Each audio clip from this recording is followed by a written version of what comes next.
Chapter 210. Of course, they wouldn't go to the spring hunt. The aftermath of the assassination was left to the retainers.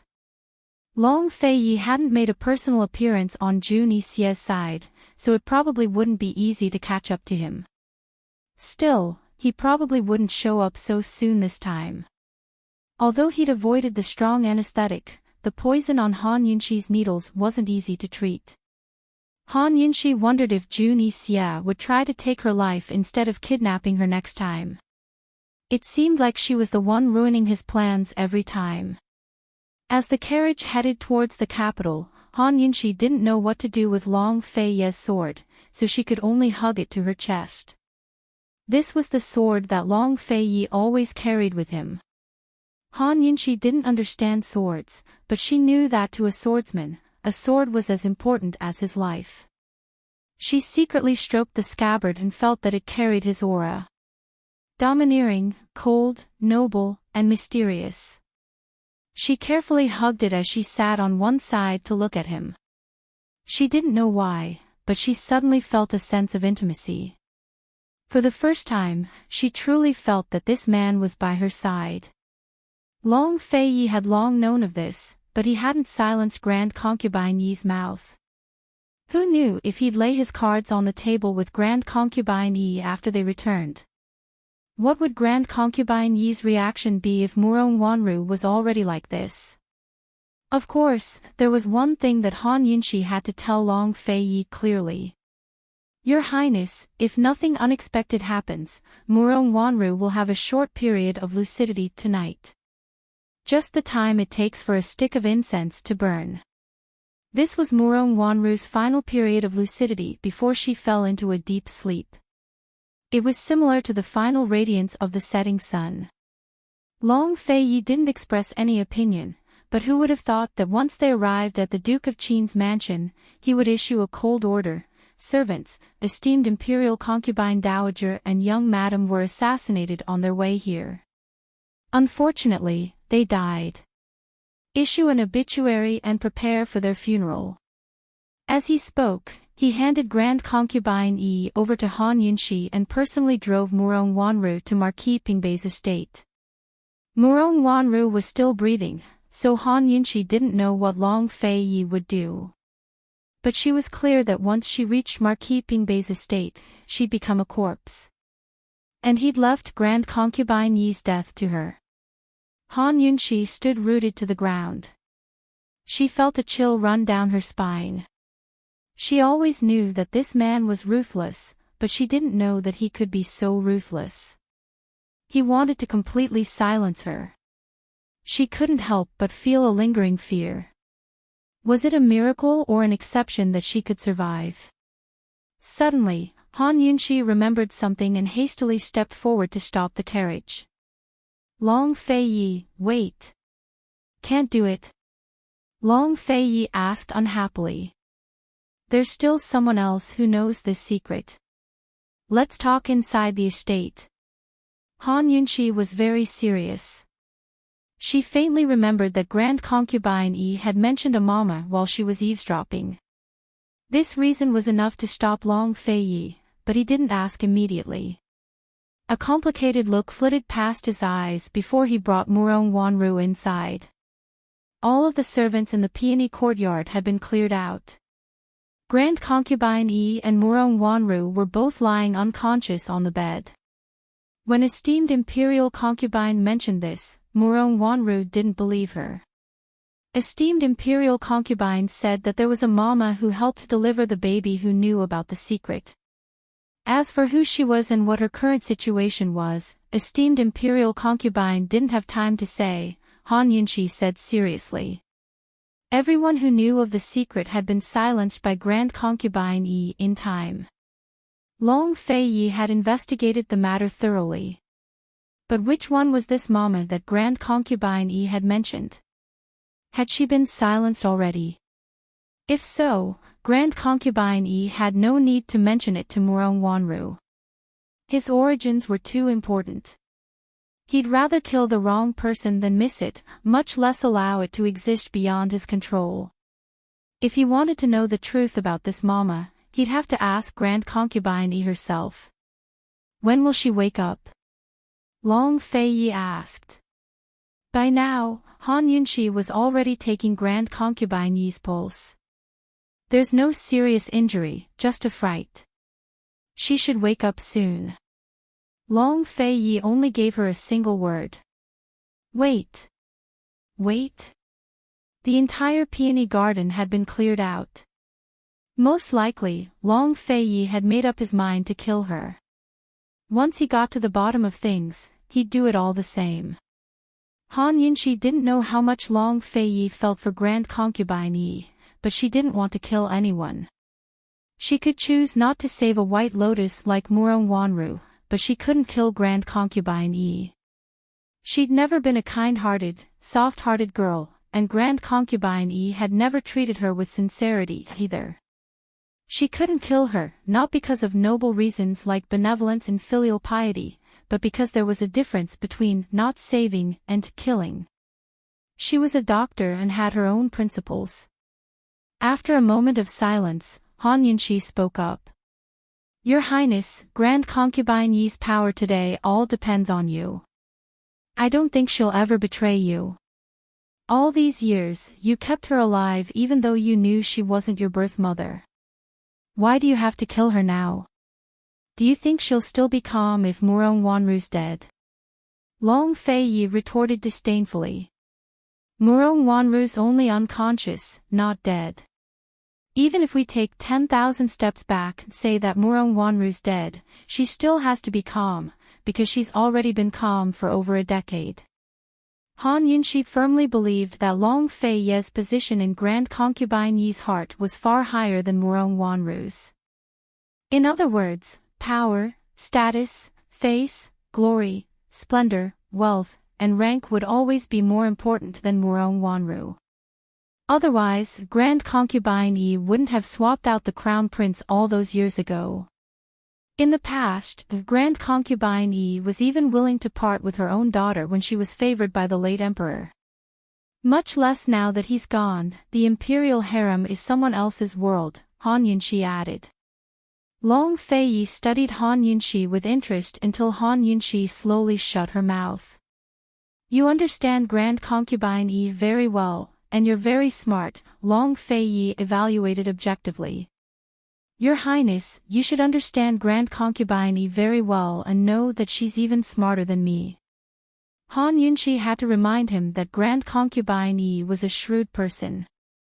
Under these circumstances, it wouldn't be easy for Long Fei Yi to force the mama's whereabouts out of her mouth. At these words, Long Fei Yi hesitated. Your Highness, Grand Concubine Yi and Chinchia both rely on your Highness. It's just that Grand Concubine Yi needs Murong Wanru's comfort, that's all. If your Highness trusts Chinchia, then keep pretending you don't know a thing and leave everything to Chinchia. Chinchia promises to give your Highness a satisfactory explanation. Long Fei Yi was still studying Han Yunshi without replying. Han Yunshi grew anxious and hastened to add, Your Highness, for better or worse, you've called her Mufei for over 20 years. You should know in your heart how she treats you. Now Long Fei Yi broke into a cold laugh. Han Yunshi, you're a person who understands friendship and loyalty. Friendship and loyalty. All right, Han Yunshi couldn't afford to wear such a heavy hat, nor did she want to. She only knew that she didn't want to kill anyone. Her face was filled with emotion as she stared at Long Fei Yi with sincere eyes. It wasn't clear what Long Fei Yi was thinking, but seeing Han Yunshi's earnest gaze made his lips curve wider. Finally, he agreed. All right, your lordship will wait for your explanation. Han Yunshi rejoiced and rose to personally escort Long Fei Yi out the door. She was about to close the door when Long Fei Yi turned back to look at her. Han Yunshi, aren't you curious about your lordship's origins? Han Yunshi had always thought that even if this fellow didn't have the blood of Tianning's imperial clan, his origins wouldn't be small. Heaven knows where the old mama had found him for Grand Concubine Yi. Long Fei Ye's question confirmed Han Yunqi's suspicions, but at the same time revealed that he still had secrets on him. Han Yunqi gave a start and immediately expressed her stance. Qinxia doesn't want to know anything that shouldn't be known. The more she knew, the harder it would be for her to escape. The more she knew, the more danger she would be in. The more she knew, the faster she'd die. She wasn't that curious, so could he let her go this time? Long Fei Yi smiled and suddenly closed in on Han Yunqi, forcing her against the wall. His masculine aura suddenly enveloped her, accompanied by a faint scent of ambergris that was both domineering and icy. This scent was a poison without an antidote, but it always made Han Yunqi's entire body turn stiff and nervous. Despite being so close, Long Fei Yi still kept talking, practically sticking to her ear as he spoke. His scorching hot breath disturbed her mind, but his words only made her more uneasy. He said, Han Yunqi, Gu has misunderstood. Your lordship's Mufei is the one from the Tang clan. However, your lordship is just as curious as he is about Lady Tianqin's origins. As soon as he finished speaking, he backed away, not giving Han Yunqi a chance to speak. He pushed her lightly into the room and personally closed the door behind her. Han Yunqi didn't know how long it took her to understand. Long Fei Ye's words contained too much information. He said Gu had misunderstood.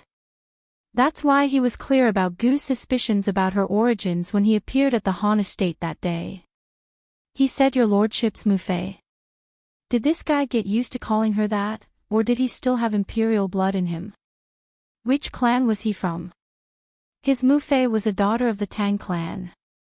Didn't Tang clan daughters never marry outside the family? He said Lady Tianqin's origins. So this guy had been investigating Lady Tianqin this entire time. Then how much did he know about her origins? The amount of information left Han Yunqi in a state of confusion. She always assumed that this guy was often away from the estate, so he didn't have much interaction with her other than when he needed her to treat poisons. But who knew that he knew everything about her like the back of his hand? Han Yunqi's eyes widened as they darted around in their sockets. It was impossible to tell what she was thinking. At this moment, there was movement behind her. Grand Concubine Yi had awoken.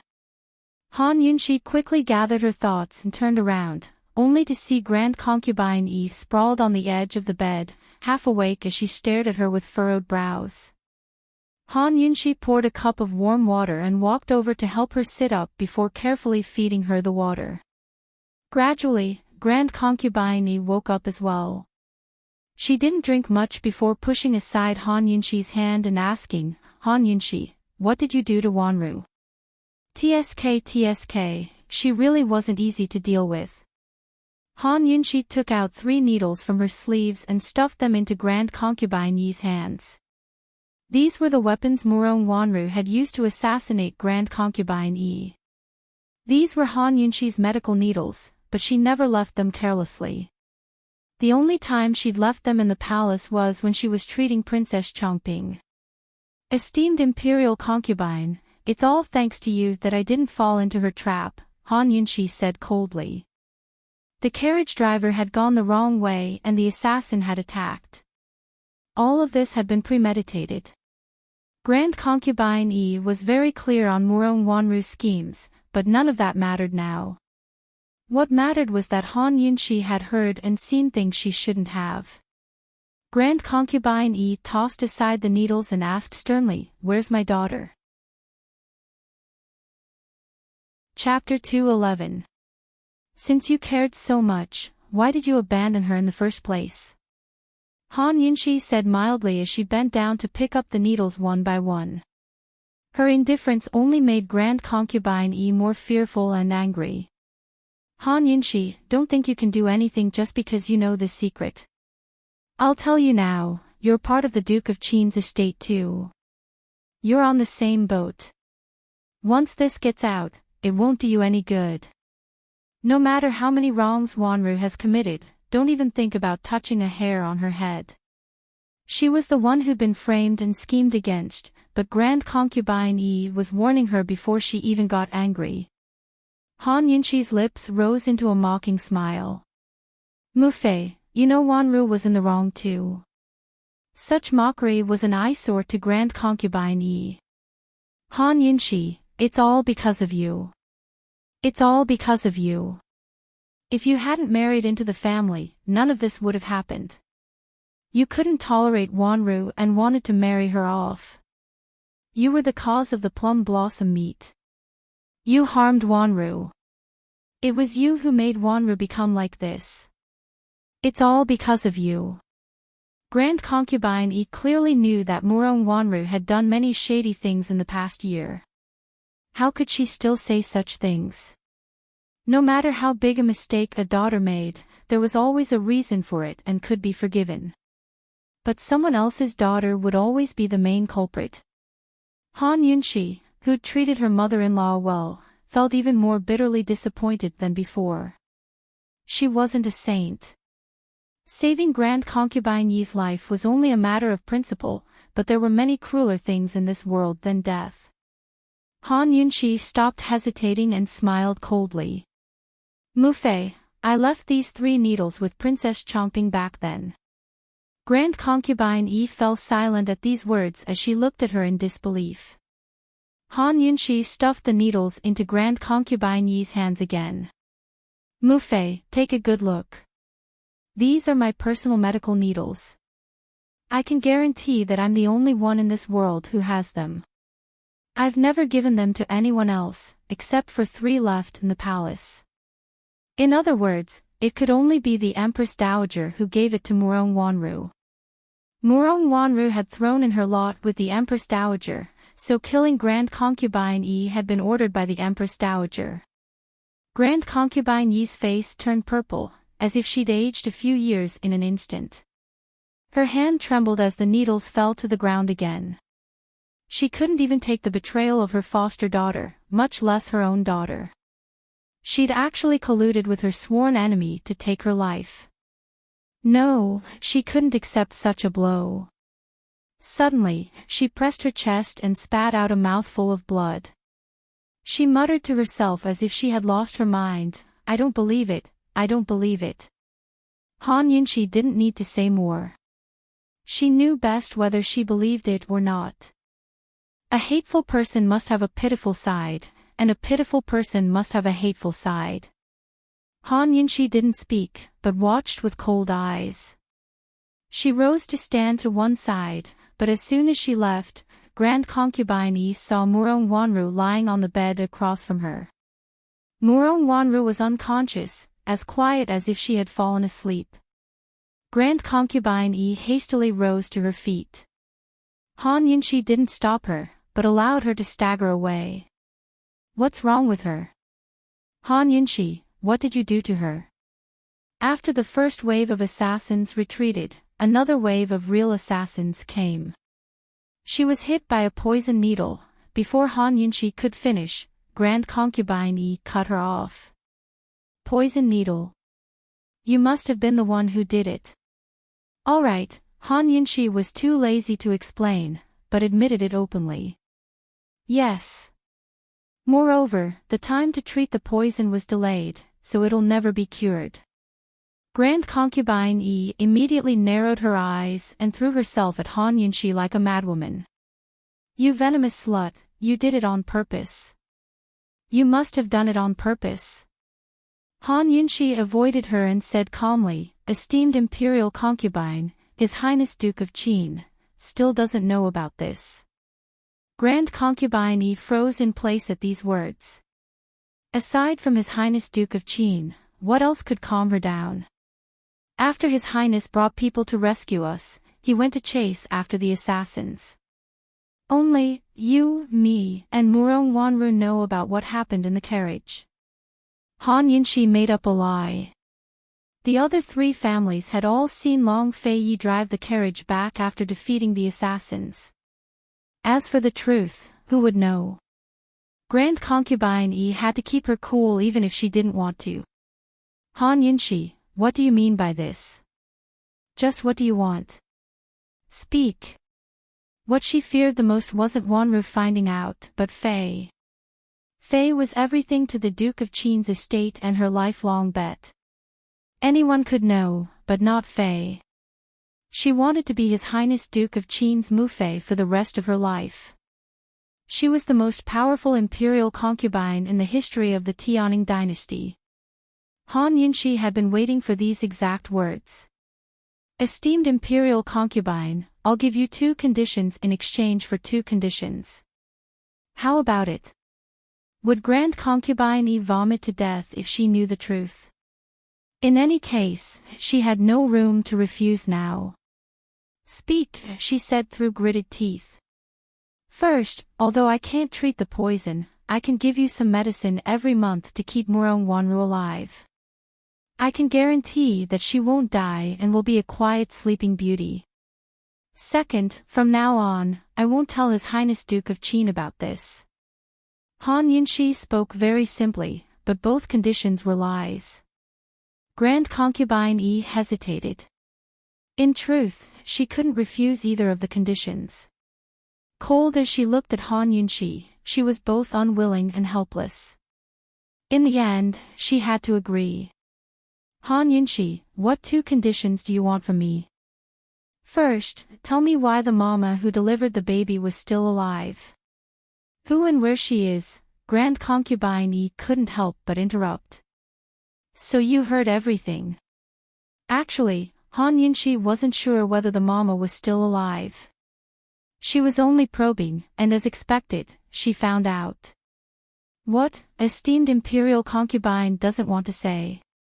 Grand Concubine Yi didn't reply, but asked cold, and the second condition.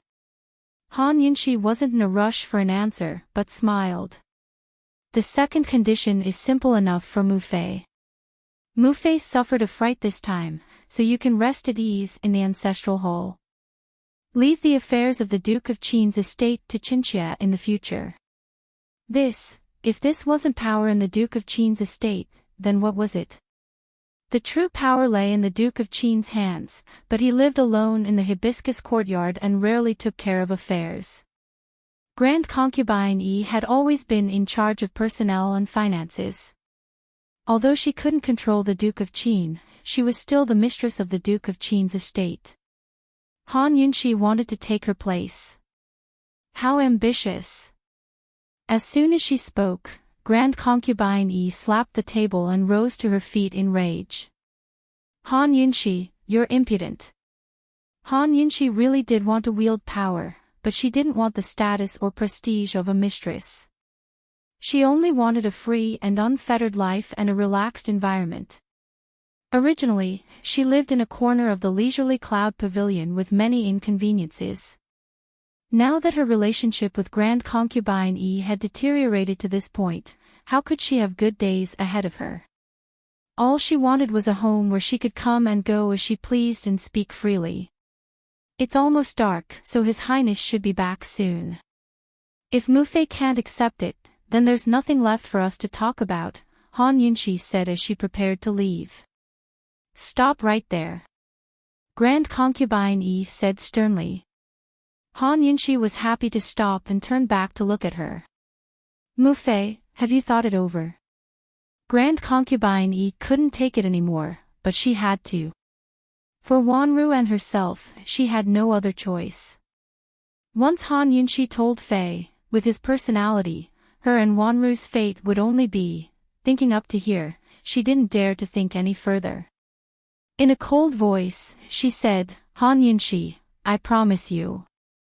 But no matter what, I won't leave the Duke of Qin's estate. Mufei's courtyard has a Buddhist hall. It's a place of tranquility and cultivation. Why leave? Han Yunshi said simply. She'd be worried even if Grand Concubine Yi left. Wanru has to stay, too. Grand Concubine Yi demanded. Mufei, Wanru's a member of Marquis Pingbei's estate now. Of course she'll be sent back to be raised. Before Han Yunshi could finish, Grand Concubine Yi cut her off angrily. You can't. Wanru can stay, or else, but Han Yunshi ignored her and allowed her to interrupt. She calmly continued, Mu Fei, don't worry. Even if Wanru never wakes up, Marquis Pingbei's estate will take good care of her. I won't agree. Wanru has to stay by my side, or else I won't agree to anything. With Qinche here, Mu Fei can set your heart at ease. Aside from that, there's no need to talk about anything else. One spoke in agitation, while the other was as calm as still water. Their voices fell at the same time, causing the room to fall silent. It wasn't clear whether Han Yunxi had heard Grand Concubine Yi's words, but she did hear Han Yunxi's last words. She gave a start and didn't express her opinion. After a long silence, Han Yunxi turned to look with a faint smile. Mu Fei, tell me what happened with the mama who delivered the baby. Grand Concubine Yi's fists clenched as her heart heaved. Han Yunxi waited patiently. In the end, Grand Concubine Yi compromised. She lowered her proud head and said, she's called Mama Su, one of the midwives. As soon as the baby was born, she slipped and fell into a well the next day. The emperor was pleased with the birth of a prince, so the news was suppressed and the corpse was disposed of. I only found out later. She was afraid that I'd silence her, so she faked her death and escaped. What's the background of this person? Where is she now? Han Yunxi asked anxiously. She never expected this person to be the one who brought Long Fei Yi here. She's from the Su family village in the northern suburbs of the city. I've searched for her for years, but there's still no news. Most likely, she has the guts to live on, but doesn't have the guts to bring this up. If not for Wanru's distrust, Grand Concubine Yi wouldn't have mentioned this person in the first place. A complicated look flitted past Han Yunxi's eyes. She could tell that Grand Concubine Yi wasn't lying. After some hesitation, she opened her mouth. Then His Highness's background. At the same time, Long Fei Yi was sitting on the roof, looking at Han Yunxi with interest. His lips quirked into a smile. Didn't this woman say she didn't want to know? She was brought from a village in the outskirts of the city. The villagers who knew about this have long been silenced. If Long Fei Yi's Mu Fei was a daughter of the Tang clan, how could he have been born in a village in the outskirts of the city? And how could he have been brought to the palace? Han Yunxi was filled with doubts. She thought that Grand Concubine Yi's knowledge was too far from the truth. At this moment, Grand Concubine Yi suddenly interrupted her train of thought. Han Yunxi, Fei is the late emperor's son. I won't allow you to ask such questions again. Chapter 212. Nothing was more lamentable than lying to oneself and others. With Murong Wanru keeping Grand Concubine Yi in check, she probably wouldn't dare cause trouble in the future. She'd even gotten information about the survivors. Long Fei Yi should be satisfied with these two explanations, right? Han Yunxi didn't ask any more questions, but shot Murong Wanru a cold look. Mu Fei, you should stay alone with Wanru. She'll wake up for the time it takes to burn a stick of incense. After that, she'll never wake up again. If you have anything to say it quickly. At these words, Grand Concubine Yi sucked in a cold breath and almost stopped breathing. She'd already accepted the fact that Wanru would never wake up, but now she was suddenly told such a thing. For a moment, she was flustered and didn't know what to do. She'll wake up soon. It'll only take the time it takes to burn a stick of incense. The time it takes to burn a stick of incense. Grand Concubine Yi muttered to herself. Was this a surprise, or a delight? Han Yunxi didn't explain much, but locked the door after leaving the room. She didn't leave, but sat by the door to wait in silence. At this moment, Long Fei Yi walked out of the darkness. Han Yunxi was about to rise when Long Fei Yi motioned for her to sit down. He didn't ask anything, but sat down by her side. That mama was called. Before Han Yunxi could finish, Long Fei Yi cut her off. I've already sent people to investigate. All right, she should have guessed that this guy would keep an eye on everything in the room. Judging from his reaction, he should be satisfied with her results. Soon enough, there was movement from inside the room. Murong Wanru had woken up. It wasn't clear what Grand Concubine Yi and Murong Wanru had said, but their voices were low at first. Suddenly, Murong Wanru began to scream. Why? I hate you. Mufei, I'll hate you for the rest of my life. I'm a princess. I'm the most honorable princess. Why can't you give me a proper title? Why can I only be an adopted daughter? Mufei, I'll never forgive you. You're the one who took everything from me. I can't accept this. I want a proper title. I'm going to explain everything to His Majesty. I'm the rightful heir of the imperial family. I'm the rightful heir. Mother, you've ruined my life. My life shouldn't be like this. I don't want to. No. It wasn't clear what Grand Concubine Yi felt when she heard the shrieks and curses, but it had to be unbearable. Right now, it wasn't Grand Concubine Yi who felt the worst, but Murong Wanru. She was right. Her life was not supposed to be like this. What she cared about the most in her life was her humble background. Who knew that the truth was like this? Even though she knew the truth, there was nothing she could do about it. As the screams continued, Han Yunxi rose to leave. She didn't want to hear any more. She knew that her actions were far crueler than killing Murong Wanru and Grand Concubine Yi, but Murong Wanru deserved this fate. She wouldn't feel bad about it. Long Fei Yi looked at Han Yunxi's receding figure, and a satisfied smile appeared on his lips. Valued friendship.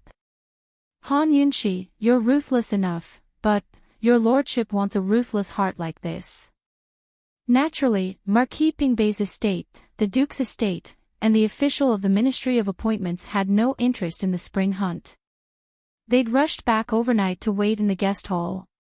Everyone was concerned about Grand Concubine Yi and Murong Wanru's condition, especially Marquis Pingbei and his wife. They were like ants on a hot pan, afraid that something might happen to the two women.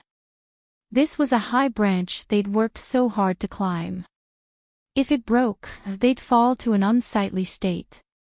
Unfortunately, no one from the Duke of Qin's estate received them, so they couldn't find anyone to ask. After waiting for 2 hours, the old Duke and the official of the Ministry of Appointments left first. Marquis Pingbei's family of 3 could only keep waiting. After Murong Wanru fell into a coma, Long Fei Yi found Imperial Physician Li, who couldn't figure out the cause of her illness. In the end, he could only say that she'd been frightened too much and hit her head. As for when she'd wake up, he wasn't sure. Grand Concubine Yi, who had a clear idea of the situation, leaned on one side with a grief-stricken face. Her tears were still wet, but she didn't ask a single question. If she didn't pursue the matter further, who else would pursue the matter further? As a result, the plot ended with Grand Concubine Yi bedridden with serious injuries and Murong Wanru unconscious. All of the blame fell on the heads of the two groups of assassins. Early next morning, Marquis Pingbei's estate picked up Murong Wanru and spread the news. The entire spring hunt party was still on the road, but the Empress Dowager had long followed the Crown Prince to the main camp. She was planning to invite the Crown Prince for a walk after receiving the good news today. But in the end, man proposes, heaven disposes. Currently, she sat in a daze, expressionless and unmoving. Last night, she received news of a second wave of assassins, saying that Grand Concubine Yi and Murong Wanru were both injured and brought back to the estate by His Highness Duke of Qin. She hadn't slept a wink, hoping that Murong Wanru had made her move before she got hurt. But she never expected things to turn out like this. After all, she'd been waiting all night for news of Grand Concubine Yi's death. She was waiting for the Long Fei Yi to find the 3 needles on Grand Concubine Yi's body and accuse Han Yunxi of colluding with outsiders to commit murder. How could she accept this result? Grand Concubine Yi wasn't dead, but Murong Wanru was. What made her most unreconciled was that the real assassins had targeted Han Yunxi, but Han Yunxi was completely unharmed. Was that damned girl born with a tough life? On one side, Li Mama reminded her worriedly, "Mistress, I heard that a few of the first wave of assassins were captured alive. They're locked up in the justice courts for questioning. Should we give them an explanation?" The Empress Dowager recovered her wits and said in an unhappy tone, "Those are Murong Wanru's people. What's there to explain?" She'd only given Murong Wanru one idea and given her 3 needles. Whether it was the carriage driver or the assassins, Murong Wanru was the one who'd arranged for them. Even if Han Yunxi remembered the 3 needles, she couldn't do anything to her. She wasn't afraid, but if she interfered after the fact, it'd be used against her. Li Mama was resentful before she murmured, "Mistress, this old servant also heard that those fake assassins were all injured by Qin Wangfei." "What? She knows martial arts?" The Empress Dowager was surprised. "Someone saw it with their own eyes. They said she knows the art of needles and can kill a person with a single needle," Li Mama said timidly. The Empress Dowager couldn't believe it. "This won't do. That damned girl will definitely be left alive. Sooner or later, she'll be a disaster. Mistress, as this old servant sees it, if we want to deal with Han Yunxi, we'll have to start with the Han family." Li Mama seized the chance to offer a plan. She was about to elaborate when the Empress Dowager raised a hand to stop her. "No, I really did underestimate that girl. This matter needs to be considered at length. It can't be rushed.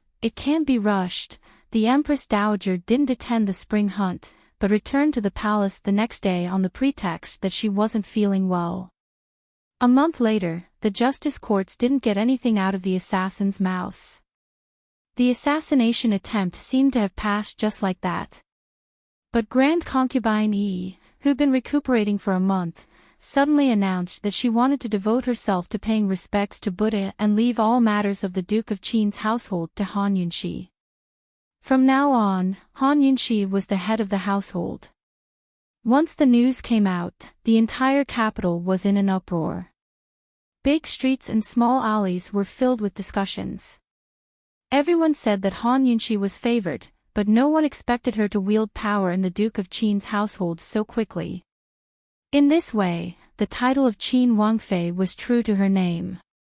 But whether it was true or not, probably only Han Yunxi and Long Fei Yi knew in their hearts. When the news reached the Empress Dowager's ears, she was stunned. "Really? It's absolutely true.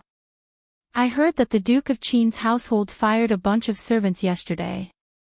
I'm afraid Qin Wangfei's going to have a big change of blood." The Empress Dowager shook her head. From what she understood of Grand Concubine Yi, how could she give up power? Could it be that Han Yunxi had some sort of weakness that could be used against her? But what kind of weakness could Grand Concubine Yi have for Han Yunxi to grasp? "Mistress, could this be the Duke of Qin's intentions?" Li Mama couldn't figure it out either, but this was the only possibility. Even if it's the Duke of Qin's intentions, it can't be that easy, right? The Empress Dowager still didn't believe it. While she was thinking, a young eunuch ran over to report in a low voice. "Esteemed Empress Dowager, Eunuch Gu's here." The Empress Dowager waved her hand impatiently. "Let him go. That blind thing. What's the point of investigating when the person's already gone?" When the Empress Dowager had bribed Murong Wanru, she'd left a trick up her sleeve. To prevent her from betraying the Empress Dowager, she'd sent Eunuch Gu to investigate her origins and find her true relatives to keep her in check.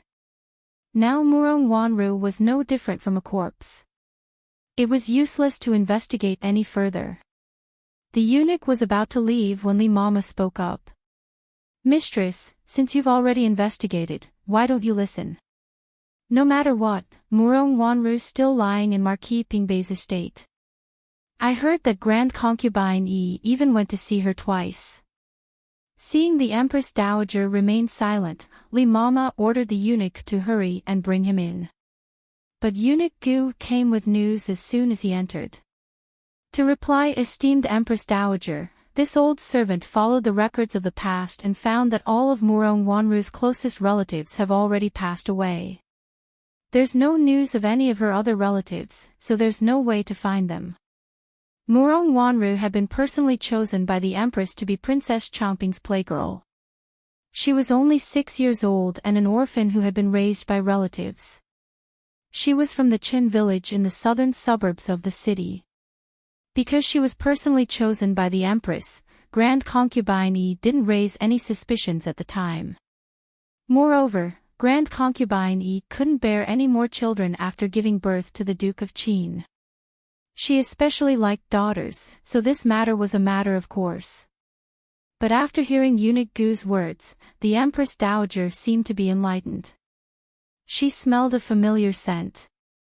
Strange, there was something fishy about this. How could there be no relatives at all? Has Murong Wanru never contacted any of them these past few years? Li Mama was curious as well. The relatives who adopted her both died not long after she entered the palace. Later on, some of the relatives moved away, while others died. This old servant asked around in the Qin village, but no one knows the name Murong Wanru anymore, Eunuch Gu replied truthfully. The Empress Dowager fell silent, her eyes filled with shadows that flickered between light and darkness. Esteemed Empress Dowager, this old servant has already done his best. It's really... Before Eunuch Gu could finish, the Empress Dowager cut him off coldly. Li Mama, bring out the daily life of the Imperial Harem from the bottom of my chest, right now.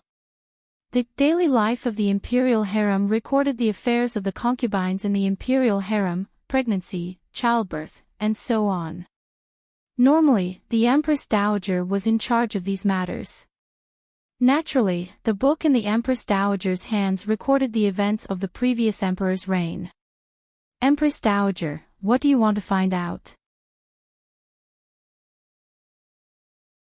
Chapter 213. Of all the people present, only the little eunuch didn't understand. Li Mama and Eunuch Gu were both old men who'd served the Empress Dowager for decades. No matter how stupid they were, they'd seen their share of things after years in the palace. Both of them could figure out something fishy. In the past, no one suspected Grand Concubine Yi and Murong Wanru because Murong Wanru had been invited into the palace by the Empress. Moreover, she hadn't been conferred a title, so no one had investigated. But now the results of the investigation were enough to raise the Empress Dowager's suspicions. Since Murong Wanru was favored by Grand Concubine Yi, she should have gone to the Murong family. Even if Murong Wanru distanced herself from the Murong family because of her birth, the Murong family should have taken the initiative to come knocking on her door. Based on this relationship alone, the local officials should have provided for them well. How did the Murong family end up without a single person? Grand Concubine Yi doted on Murong Wanru so much and treated her like her own. Besides fate, was there any other reason? As soon as the daily records of the Imperial Harem was delivered, the Empress Dowager flipped to the records of Grand Concubine Yi's birth. It recorded in detail the time Grand Concubine Yi had attended to her bed, the time of her wedding, the time of her birth, and the people who attended on the day of the birth. The Empress Dowager read line by line until Li Mama couldn't help but murmur, "Mistress, the Duke of Qin is older than Murong Wanru by a year." The Empress Dowager didn't even raise her head as she said coldly, "She only entered the palace when she was 6. Who knows if she was really 6 then?" At these words, Li Mama and Eunuch Gu exchanged glances. It looked like they'd thought of the same thing as the Empress Dowager. Cuiping, Shuangxi, Imperial Physician Lin, Gui Mama, Nanny Chin, Mama Su. The Empress Dowager used her long finger to point out the names recorded on it one by one, not missing a single one. Eunuch Gu, go and find all these people for me. I want to interrogate them personally. Remember, no one is allowed to know about this. Eunuch Gu glanced at it and silently committed it to memory. Mistress, don't worry. Your servant knows what to do. The Empress Dowager was very satisfied. She even gave the daily records of the imperial harem to Eunuch Gu. Her eyes flashed with a sharp light. Grand Concubine Yi, Duke of Qin, you better pray for the protection of the heavens. Don't let me find out anything, or else I'll make your Duke of Qin's estate disappear from Tianing. Danger was unknowingly taking root and sprouting. He didn't know if Long Fei Yi had found Mother Su. Han Yunxi had been very busy this month, and she didn't care too much about his background, so she didn't ask much. She kept her promise to settle Murong Wanru down at Marquis Pingbei's estate, while Grand Concubine Yi kept her promise to no longer get involved in the affairs of the estate. Aside from the occasional visit to Marquis Pingbei's estate to see Murong Wanru, she spent most of her time in the peony courtyard. With the help of Steward Xia and Zhao Mama, Han Yunxi carried out bold and decisive reforms. She directly removed all of Grand Concubine Yi and Murong Wanru's trusted aides and arranged for 2 reliable servant girls to serve in the peony courtyard. She also dismissed most of the idle staff, leaving only a few servant girls for Zhao Mama and a few page boys for Steward Xia. As for the defense, that was Chu Shifeng's responsibility. In the blink of an eye, the enormous organization had been reduced to 10 or so people. It was a refreshing change that increased efficiency and reduced the need for cliques and factions. It also helped to unify the hearts of the people. After taking care of these matters, Han Yunxi had one more important thing to do, and that was to move out of the hibiscus courtyard. It was Long Fei Ye's territory, so no one was allowed to enter without his permission. In the past, Han Yunxi had lingered in the courtyard because she feared Grand Concubine Yi and Murong Wanru would cause trouble for her. Now that the trouble was gone, she couldn't keep loitering. After all, that fellow was not only obsessed with cleanliness, but his privacy as well. Han Yunxi stood by the window of her little loft and stared at Long Fei Ye's pitch-black sleeping quarters. She thought and hesitated for an entire night. She admitted that she was reluctant to leave, but she was clear that it was futile. There wouldn't be any results. The next morning, she moved decisively to a large, empty courtyard not far from Grand Concubine Yi. It was called the Narcissus Residence. After a busy day, she was so tired that she sprawled on the bed. She didn't want to move, but her head was still spinning. Most of the matters at the estate had come to an end, but her detox system still hadn't finished upgrading and regained its functions. Her mental state had recovered, but why hadn't the detox system recovered? Just how long would it take to upgrade? Could they give her a timetable? Fortunately, there hadn't been any major incidents that required her to use the detox system, or else she'd be crying. Esteemed Wang Fei, this old servant still doesn't think it's appropriate. For better or worse, you should at least greet His Highness, right? Zhao Mama was still nagging. She really didn't want esteemed Wang Fei to move out. Han Yunxi's ears were about to grow calluses.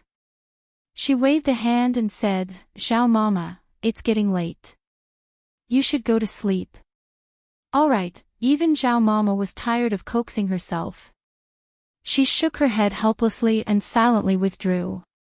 Han Yunxi opened her eyes and stared at the ceiling. Long Fei Yi should be happy for her to move out, right? Why would he blame her for moving out without saying a word? Moreover, that busy man probably didn't have time to pay attention to such trifles. Heaven knows if he'd come back or not. Han Yunxi lazily rose to her feet and prepared to sleep, but it was then that Zhao Mama suddenly returned. Her face was full of mystery as she chuckled at Han Yunxi. Han Yunxi felt her hair stand on end under her gaze and said unhappily, "If you have something to say, then say it." Zhao Mama's smile grew even happier. "Esteemed Wang Fei, His Highness just sent someone with a message." His original words were, as Zhao Mama spoke, she cleared her throat and imitated Long Fei Ye's cold and domineering tone. She said, "The things that were moved out of Hibiscus Courtyard today, within half an hour, move them all back to their original places for this prince." When these words came out, Han Yunxi was stunned. Zhao Mama's voice wasn't loud, but she felt her ears hurt from the vibrations. "Esteemed Wang Fei, His Highness has given his orders. Please forgive me." Zhao Mama wasn't apologetic at all. She was grinning from ear to ear. With a wave of her hand, the people waiting outside the door all swarmed in. Other than the servant girls, there were also steward Xia and the manservants. There were more than 10 people, all of whom were personally selected by Han Yunxi. Their movements were very nimble.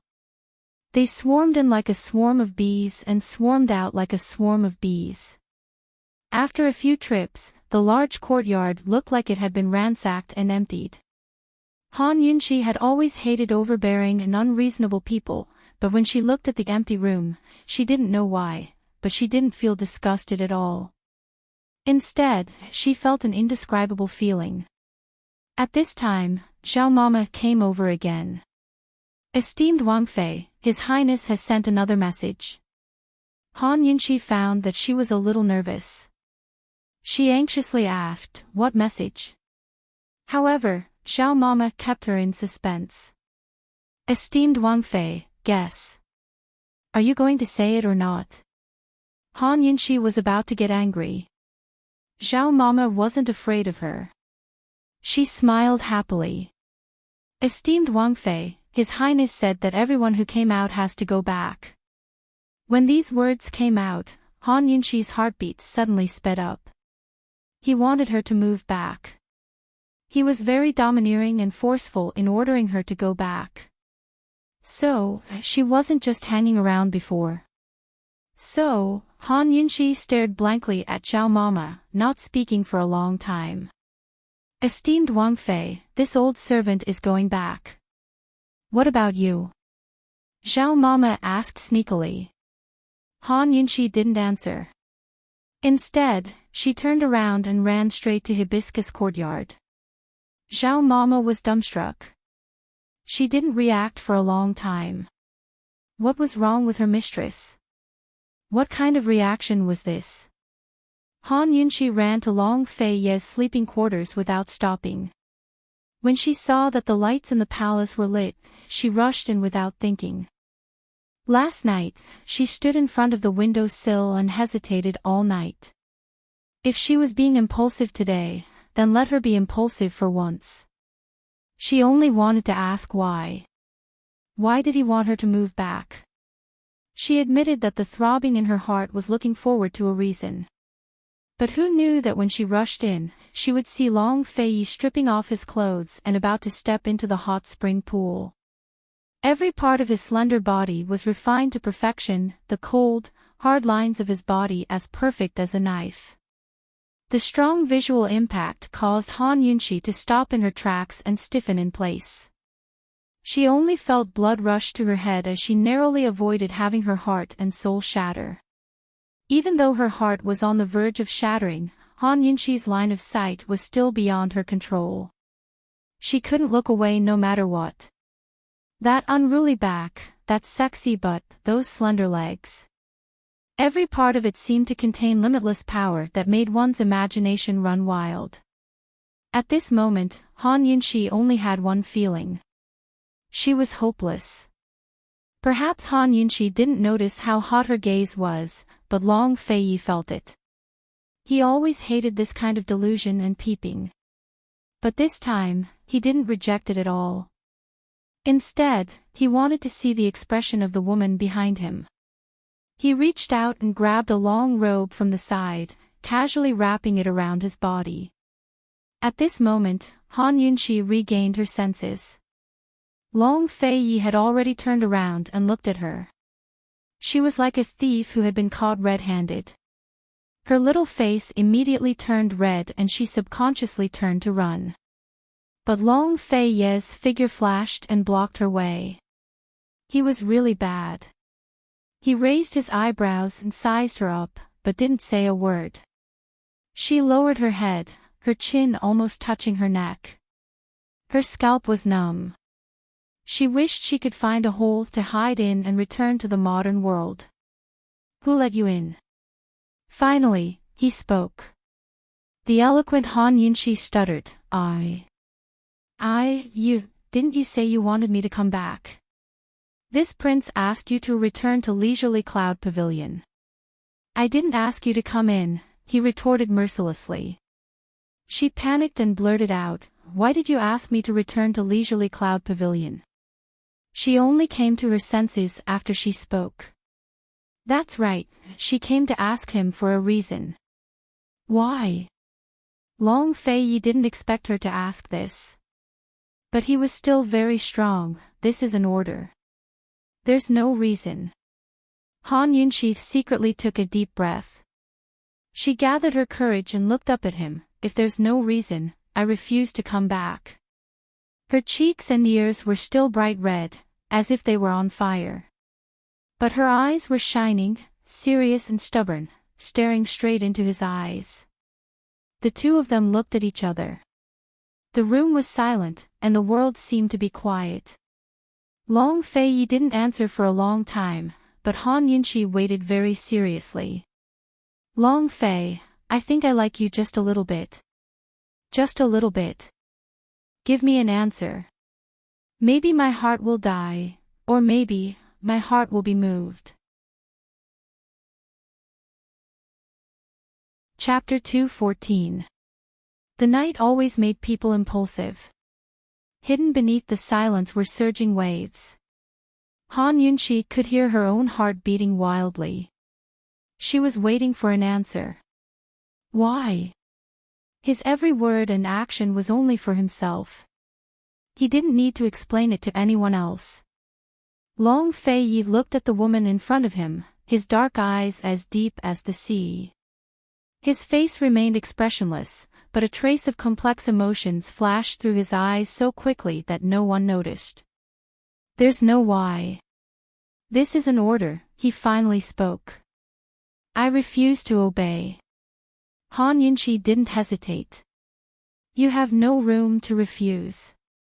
Get out. His voice turned cold. Han Yunshi was stifled with anger. Long Fei Yi, living here is very, but before she could finish, she stopped abruptly, her eyebrows knitting together. How could this be? Waves of dizziness rushed into her head, making it difficult for her to stand. What's wrong? Long Fei Yi immediately saw through her abnormality. Han Yunshi held her head, stubbornly looking at Long Fei Yi. She had a stubborn temper. Either she didn't ask, or she would ask clearly. She didn't care what was wrong with her. She'd already asked this much tonight, so she was determined to get a reason. She huffed, why? Answer me. But as soon as she finished speaking, her vision turned black and she fell forward. Long Fei Yi hurriedly supported her. Seeing that she was already unconscious, he hurriedly picked her up by the waist and carried her to the bed, calling for an imperial physician. Imperial Physician Li was frightened by His Highness Duke of Qin's anxious expression as soon as he arrived. He'd worked in the Duke of Qin's household for so many years, but he'd never seen His Highness Duke of Qin crease his brows even when Grand Concubine Yi was sick to death. He didn't dare delay and hurried to take her pulse. But after taking her pulse twice, he didn't find anything strange. Everything was normal. What's wrong? Long Fei Yi asked. Your Highness, the Princess Consort's pulse is stable and her blood is abundant. It shouldn't be like this. Dr. Li was completely puzzled. Long Fei Yi didn't even look at Imperial Physician Li and said impatiently, Granny Zhao, go and ask Gu Beiyue to come here immediately. Hearing this, Imperial Dr. Li could only leave. If it was someone else, he would not be convinced, but since it was Imperial Dr. Gu, he had nothing to say.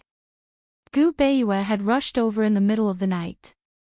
He had originally thought that he would be going to the Leisurely Cloud Pavilion, but who knew that Granny Zhao would bring him to the sleeping quarters. Passing through the dark and gloomy corridor, they arrived at a brightly lit area far ahead. Under the cover of heavy curtains, Han Yunqi was lying quietly on the couch. Long Fei Yi was sitting beside her, guarding her. Time seemed to have frozen at this moment into a beautiful picture scroll. Gu Beiyue looked at it silently and unconsciously slowed down his pace. Imperial Physician Gu, walk faster. His Highness is anxious. Granny Zhao urged in a low voice. Gu Beiyue immediately walked over and sat down with a layer of gauze between them. Long Fei Yi did not make a sound as he carefully placed Han Yunqi's hand on the pulse pillow. His actions were even gentler than Gu Beiyue's. Gu Beiyue carefully took her pulse. Long Fei Yi finally spoke, I asked you to take a look before. It should be an old illness. Last time, Han Yunqi had been unconscious for several days in Medicine City. After returning, Long Fei Yi had ordered Gu Beiyue to come over. At that time, the diagnosis was that she had been overworked and frightened. But this time, there was no need to mention the frightened state. With this woman's courage, it was impossible for her to be frightened. As for being overworked, the affairs of the manor for a month shouldn't have caused her to fall ill from exhaustion. Gu Beiyue let go of Han Yunqi's hand. Your Highness, can this official take a look at esteemed Wang Fei's complexion? Long Fei Yi lifted a corner of the curtain. Gu Beiyue stood up to take a look, but did not say anything. He sat back down and continued to take her pulse. How is it? Long Fei Yi anxiously asked. Your Highness, please calm down. Allow this official to take a closer look. Gu Beiyue said in a low voice. After being reminded by Gu Beiyue, Long Fei Yi finally realized his own impatience. He looked to the side and did not speak again. Although her pulse was normal, Gu Beiyue could clearly feel that even though Han Yunqi was unconscious, her entire body was tense. It was as if something was constantly consuming her energy. Other doctors wouldn't be able to tell, but Gu Beiyue could. Even so, he couldn't explain it. In the end, he let go of Han Yunqi's hand and said, Your Highness, esteemed Wang Fei's pulse is normal. There's no serious illness, but I'm afraid esteemed Wang Fei has something on her mind that she's brooding over. She spent the night worrying and wasting her mental energy, causing her to faint from exhaustion. Long Fei Yi seemed to think of something. He glanced back at Han Yunqi without a word. Your Highness, esteemed Wang Fei's condition is rare. This is only this official's guess. We'll have to wait for esteemed Wang Fei to wake up and ask her in detail before we can confirm it. Gu Beiyue was very cautious. Zhao Mama, take Imperial Physician Gu to the West Wing to rest, Jun Beiyue ordered in a low voice. He wanted Gu Beiyue to wait until she woke up. Aside from the palace, this was probably the only place where Gu Beiyue could stay. Of course, Gu Beiyue was very willing to stay. He was about to leave when Long Fei Yi suddenly asked, Imperial Physician Gu, I heard you were injured by an assassin at the Han estate that day. Thank you for your Highness's concern. This official saw the assassin that day. It was that Gu from the Medicine Ghost Valley. Gu Beiyue was magnanimous and didn't hide anything. But Long Fei Yi asked coldly, didn't you meet him at the Tender Fragrance tea house before? Gu Beiyue didn't even think before explaining, that's right, we met before. This official forgot. You two knew each other before. Faced with Long Fei Yi's relentless questioning, Gu Beiyue didn't panic in the slightest. He remained calm and collected. No, we met by chance. Esteemed Wang Fei knows him, but this official doesn't. Who met whom by chance? He didn't tell a complete story. He didn't lie, but he didn't tell the truth either. A person who didn't seem to know how to lie was always able to speak beautifully. But Gu Beiyue wasn't facing an ordinary person, but Long Feiyi. How did you meet by chance? Long Feiyi asked again.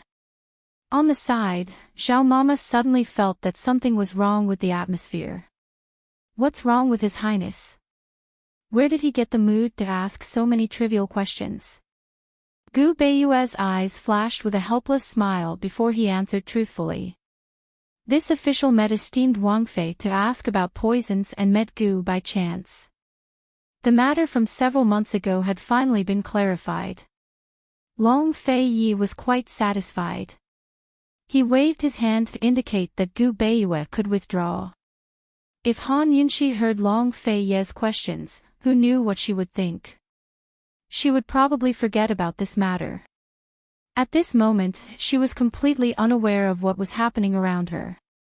She was currently in a mental state of the detoxification system.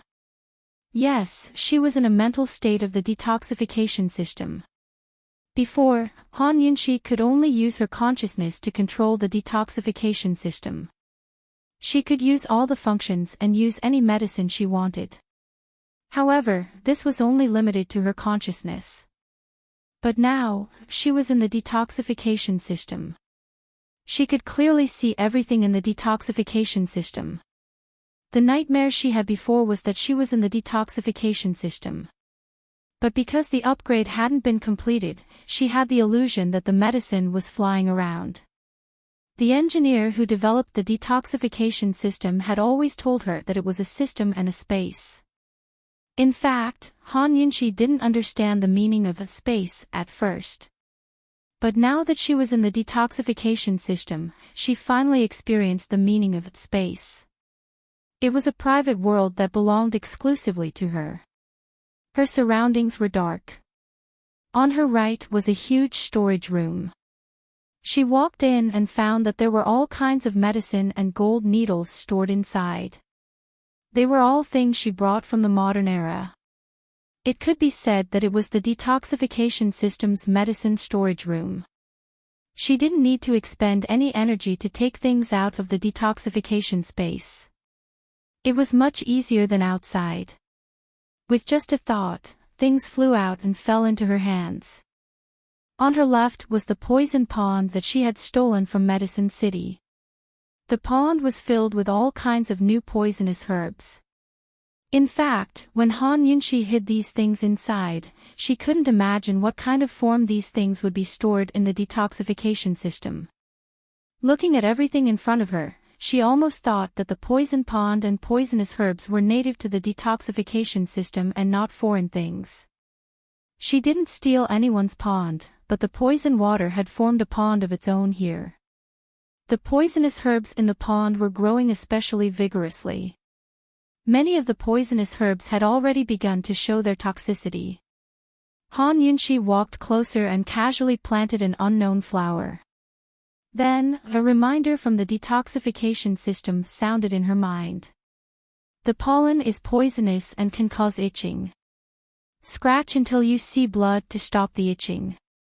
The antidote is still being prepared and will take about half a year. Please do not touch it casually. Hearing this, Han Yunxi was so scared that she immediately let go. Good heavens, this poison will only be cured after half a year. Han Yunxi hesitated for a moment and carefully plucked another herb. Who knew that at this time, the detoxification system's reminder was, the toxicity of this herb is still being analyzed.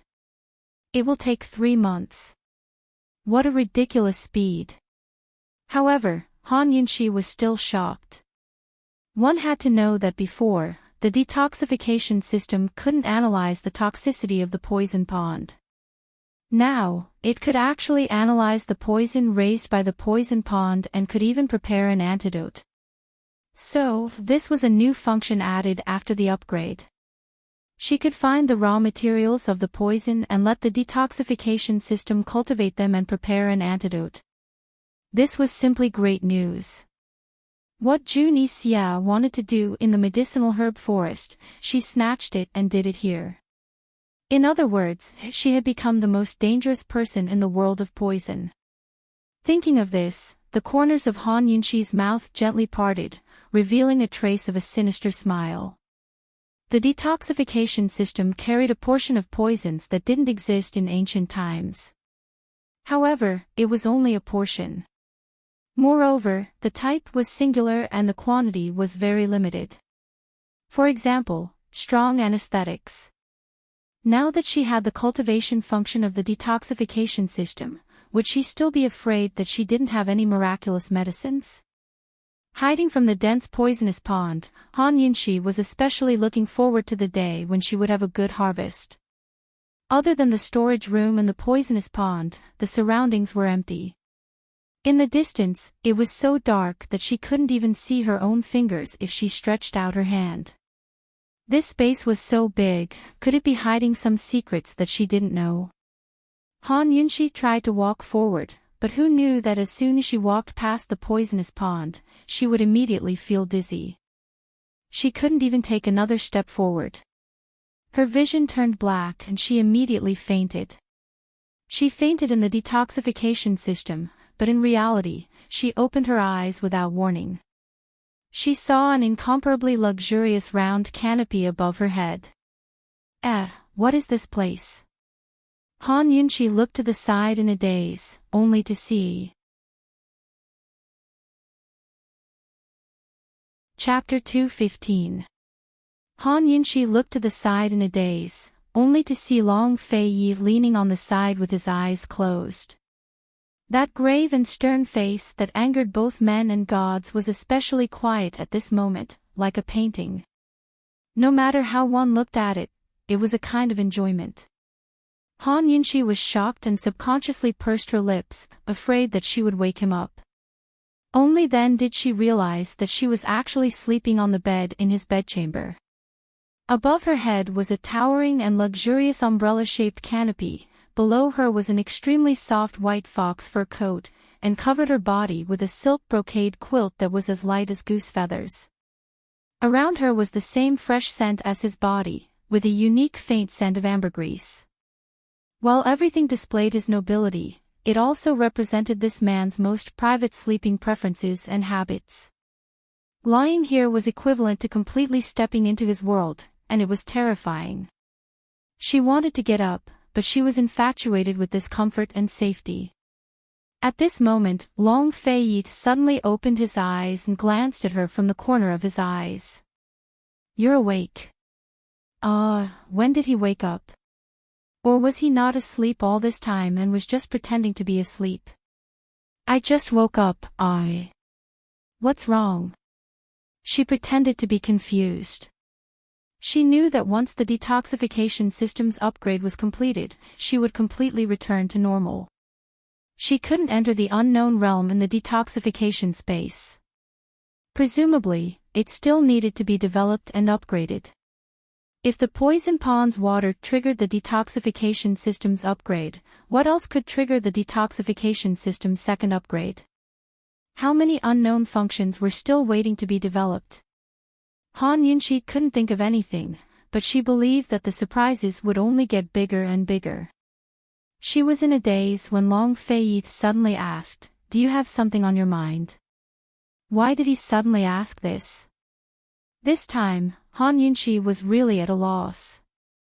She shook her head, her eyes especially innocent. "No. I might be too tired during this period of time. My body is a little weak." "Did you encounter any trouble?" Long Fei Yi asked again. Han Yunxi didn't understand and still shook her head. Was there a direct relationship between her worries and her coma? Long Fei gave her a deep look before rising to his feet. "Zhao Mama, summon Imperial Physician Gu over." Han Yunxi couldn't understand Long Fei Yi's gaze. It wasn't until Gu Beiyue roughly explained the diagnosis that she understood what was going on. She only wanted to say that Gu Beiyue was simply a genius. He was so close to digging out the root of the problem. Esteemed Princess Consort, those who overwork their minds are prone to illness. If you have any worries, don't keep them to yourself. Your health is more important. It would be a lie to say that Gu Beiwei wasn't curious, but with Long Fei by his side, he couldn't ask too many questions. All he did was prescribe some medicine to calm the nerves and take his leave. Long Fei leaned to the side and crossed his arms. Coldly, he asked, "What is it that you can't let go of? Tell me so that I can consider it." Everything in the Han family was going smoothly, the medical center was becoming more and more famous, and she had just taken power in the Duke of Qin's manor. It was as if she had regained her freedom. What kind of worries did this woman have? Of course, she herself was a mystery, so there were naturally things that he couldn't control. With her temperament, what could have caused her to lose her mind and be so exhausted that she fainted? Long Fei really wanted to know. Coldly, he looked at Han Yunxi, waiting for her answer. Han Yunxi didn't know whether to laugh or cry.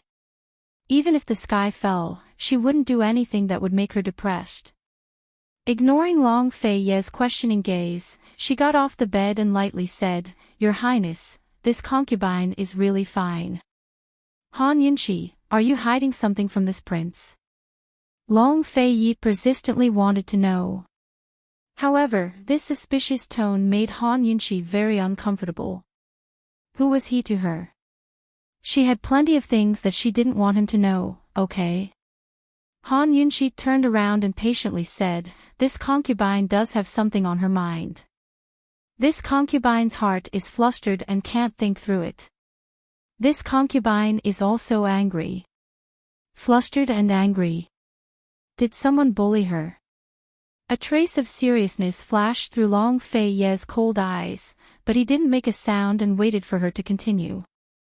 Han Yunxi didn't hesitate and directly said, "Your Highness, this concubine just doesn't understand why Your Highness wants this concubine to move back. Although this concubine is only a Qin Wangfei in name, does this concubine not have a place to live in such a large Duke of Qin's manor?" She hadn't forgotten that she had fainted. With her personality, since she had asked, there was no reason for her to back down. She had to get an answer. Long Fei didn't expect this and his brows furrowed. Han Yunxi, on the other hand, was very relaxed. She smoothed out her bangs, her eyes bright and magnanimous. "Your Highness, isn't it good that this concubine doesn't disturb you when she moves out? Why do you want this concubine to move back?" Looking at this woman's fearless gaze that dared to love and hate, Long Fei's gaze also became heated. He was just a little bit away from indulging himself. However, in the end, coldness replaced the heat in his eyes. He didn't even look at Han Yunxi and coldly said, "No reason. If you want to move, then move." After he finished speaking, he walked past Han Yunxi expressionlessly and quickly disappeared through the door. Even after he had left, Han Yunxi seemed to be stunned at that moment. She only felt that her heart had suddenly become empty, as if it had been hollowed out. Even her brain was empty and she couldn't think for a moment. Her palms hurt badly, as if countless ants were gnawing on them. It hurt so much that she had to clench her hands tightly to relieve the pain. Why, even though she only liked him a little, why was there so much sadness? Esteemed Princess Consort, esteemed Princess Consort. Han Yunxi only regained her senses when Zhao Mama came over with the medicine. Esteemed Princess Consort, this was just brewed. Imperial Physician Gu instructed you to drink it while it's hot. Zhao Mama urged. Han Yunxi looked over but didn't move. Esteemed Princess Consort, if there's anything on your mind, why don't you tell this old servant? Don't keep it in your heart. It's not good for your health. You didn't see how worried His Highness was about you. He was always by your side. Zhao Mama said seriously. Wasn't it because he was still suspicious of her? Wasn't he very curious about Madame Tianqin's background? Han Yunxi smiled and said indifferently, "There's no need to brew this medicine. I'm fine." Passed down the order to immediately move everything in Leisurely Cloud Pavilion back to Narcissus residence. From now on, it will be called Leisurely Cloud Courtyard. Zhao Mama didn't expect this and was so shocked that she almost dropped the medicine in her hands. Esteemed Princess Consort, why? But His Highness knows. Do it immediately. I'm still waiting to catch up on sleep. Han Yunxi coldly ordered and left after she finished speaking. Her figure was graceful and her steps were free and easy. She had a unique strength of character. Since she dared to ask, she could accept any answer. It was good that she could move out. She was free and her heart was free. As for the rest, she thought, who cares? The most depressed people were none other than Granny Zhao and housekeeper Xia. They had moved 3 times in a day, and the last time was when the sun was about to rise. They really couldn't understand what the 2 masters were up to. Almost all of the servants were secretly betting that the 2 masters would continue to make a fuss.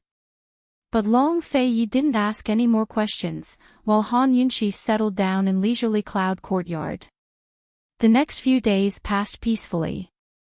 Just like that, the days passed until one day the Empress Dowager came to visit Grand Concubine Yi. Since the assassination plot had failed, the Empress Dowager was probably in a bad mood. She hadn't even come to visit when the incident had spread like wildfire. Why would she come again after a month? Han Yunxi couldn't figure it out. The number of times the Empress Dowager had visited the Duke of Qin's estate could be counted on one hand, but every time she did, she'd put on a grand show of honor. Everyone in the estate would come out to greet her, including Grand Concubine Yi. On one side, Li Mama quickly spoke up. Mistress, don't forget about proper business. We're here for Miss Wanru's matters. Han Yunxi grew doubtful. What's there to do with Murong Wanru? The Empress Dowager adjusted her breathing and resumed her graceful, luxurious posture. I was so happy to see Grand Concubine Yi well that I forgot all about it. She smiled at Grand Concubine Yi and said sincerely, Grand Concubine Yi, don't be sad. I've asked the Emperor for a title for Wanru. She's been serving you for so many years, so she should have a title as well. The Emperor said that the Imperial Edict will be sent to her family in the countryside, so she can bring honor to her ancestors. You have to make preparations and find everyone. Don't make a fool of yourself. Han Yunxi and Grand Concubine Yi were both startled by these words. The Imperial Edict should have been sent to Marquis Pingbei's estate, but to her family in the countryside. What did that mean? Chapter 216. The Empress Dowager wanted to send the Imperial Edict to Murong Wanru's family, but Grand Concubine Yi had already taken care of all of them. No, to be more precise, Murong Wanru's family was part of Tianning's imperial family. The Empress Dowager's actions went against common sense, putting Grand Concubine Yi and Han Yunxi on guard. They exchanged glances, not daring to linger too long in tacit understanding. Could it be that the old Empress Dowager had discovered some clues? Was she here today to test Grand Concubine Yi? No one would be more flustered than Grand Concubine Yi in the face of such probing. Still, she wasn't someone easy to deal with. No matter how turbulent her heart was, her face didn't reveal any flaws. She didn't even avoid the question, but asked back, Wanru is already part of Marquis Pingbei's estate. It wouldn't be appropriate to send an imperial edict back to her family, would it? But the Empress Dowager's reply was even better. I thought so as well, but the Emperor must have his reasons for doing so. I don't have time to figure out his intentions. Emperor Tianhui's intentions. Han Yunxi grew even more stunned at these words. She was almost certain that the Empress Dowager and Emperor knew something about Murong Wanru's origins. Even if they didn't know, they must have suspected something. Otherwise, the Empress Dowager wouldn't have spoken so bluntly today. This wasn't a test at all, but a warning. Grand Concubine Yi was as steady as Mount Tai with a soft smile. Since it's the Emperor's intentions, then we'll do as he says. But I took Wanru from the Empress's hands in the past, so I don't know much about her family. Now that she's unconscious, it looks like we'll have to ask the Empress if we want to find her family. Han Yunshi silently admired Grand Concubine Yi. Even at this critical juncture, she still kept her cool and purposely brought up the Empress. This made the Empress Dowager's smug smile stiffen a few degrees. What, Wanru hasn't interacted with her family all these years? The Empress Dowager questioned. That's her business. It's not like you don't know that I hate those vulgar farmers and women who come to my house and claim to be relatives. The Duke of Qin's mansion has its own rules. Even if Wanru has dealings with the main family, she has to do it secretly. Grand Concubine Yi's face was full of disdain as she gracefully leaned back in her chair. Her careless attitude made it impossible for the Empress Dowager to ask any more questions. The Empress Dowager and Grand Concubine Yi were both shrewd old people who could keep their cool. But Li Mama couldn't help but probe again. Since that's the case, then we'll have to have the Xiu Palace investigate. Grand Concubine Yi nodded, indicating that she had no objections. The Empress Dowager's eyes flashed with a touch of complexity, but she did not ask any more questions. After chatting for a while, she got up and returned to the palace. But as soon as he left, Grand Concubine Yi's legs turned to jelly as soon as she stood up. She immediately fell back into her seat, her face ashen white as she stared blankly at Han Yunshi. It was a while before she spoke. Why did she suspect? Now isn't the time to investigate her suspicions. We need to figure out where Mama Su is. Han Yunshi could be considered calm. The Empress Dowager must have investigated Murong Wanru's family and found no one, so she came to sound them out. She must have gotten hold of some information to give such an arrogant warning. But that wasn't the most frightening thing. The most frightening thing was that the Empress Dowager's words implied that Emperor Tianhui had his eyes on this matter as well. As soon as she thought of that cold and cruel emperor, Han Yunshi couldn't help but shiver. She and Long Feiyi had already offended him to death. As soon as he got hold of something to use against them, the consequences would be unthinkable. Right now, Mama Su was the only one who knew what happened back then. This person was the proof. Have you found her? Grand Concubine Yi asked hastily. She had no idea that it was Long Feiyi who had done the searching instead of Han Yunshi. Han Yunshi hadn't seen Long Feiyi for days, so she wasn't clear on the situation. After some hesitation, she comforted, "Don't be impatient. Even if they know of Mama Su's existence, they might not be able to find her." But Grand Concubine Yi grew anxious. No, she has the daily records of the Imperial Harem in her hands as well as the personnel records from the Jingshi department. Mama Su worked in the palace for so many years that she must have left behind plenty of information. It'll be much easier for her to find her than us. It wasn't that Grand Concubine Yi hadn't thought about the daily records of the Imperial Harem and personnel records, but these things were all under the Empress Dowager's control. She didn't dare to act rashly and startle the snake. Moreover, after the late emperor passed away, these records had been kept by the Empress Dowager. She couldn't get her hands on them even if she wanted to. She always assumed that no one had ever suspected Wanru's origins. After all these years, she assumed that everything would sink like a stone into the sea. But who knew that man's schemes couldn't beat heaven's? Wanru had actually hooked up with the Empress Dowager. After thinking it over calmly, it wasn't strange for the Empress Dowager to suspect Wanru. With the Empress Dowager's suspicious personality, she'd naturally investigate Wanru's background before using her. Han Yunshi never thought of the daily records of the Imperial Harem and personnel records. Only now did she realize the severity of the situation. After comforting Grand Concubine Yi with a few words, Han Yunshi didn't dare delay. She immediately went to the hibiscus courtyard to find Long Fei Yi, but didn't see a single trace of him. Instead, she discovered that her leisurely cloud pavilion had been torn down. Han Yunshi thought that she'd be able to keep her cool, but her heart still clenched in pain. Was that fellow trying to draw a clear line between them and never let her move back? Was he telling her to give up on that heart of his?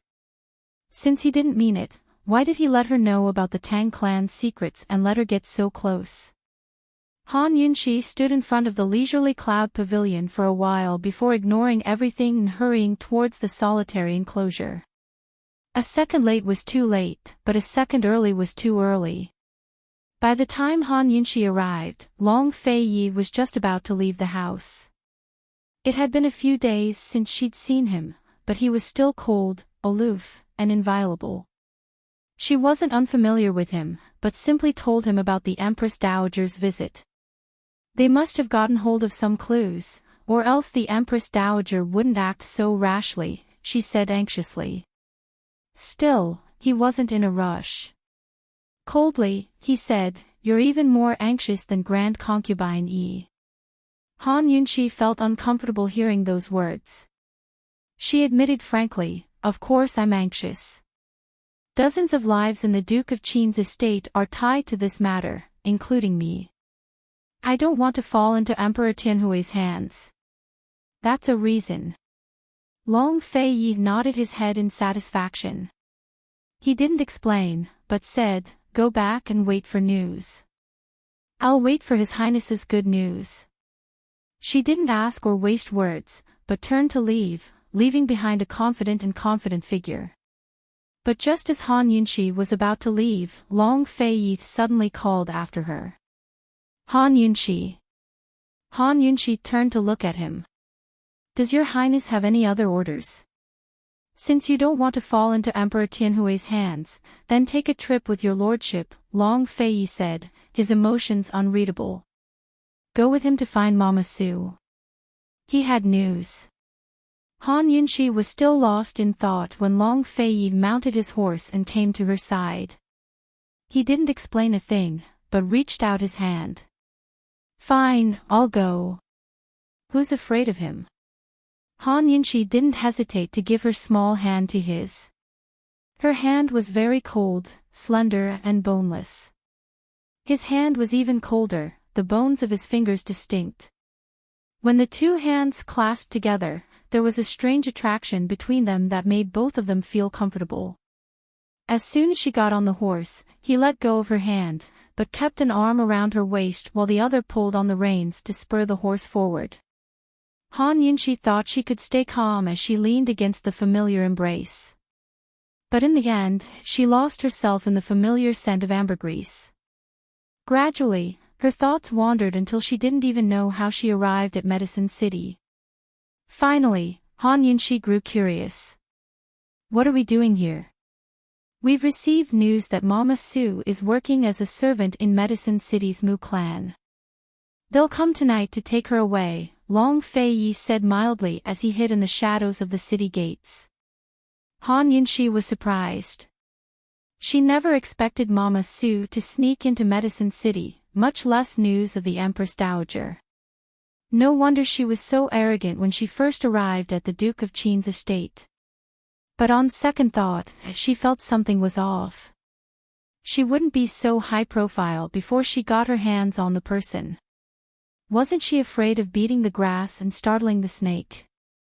Han Yunshi couldn't shake off the feeling that something was wrong. Just as she was about to ask for more details, the city gates opened and a carriage slowly drove out, followed by several black-clothed experts. It was obvious that the carriage belonged to the palace.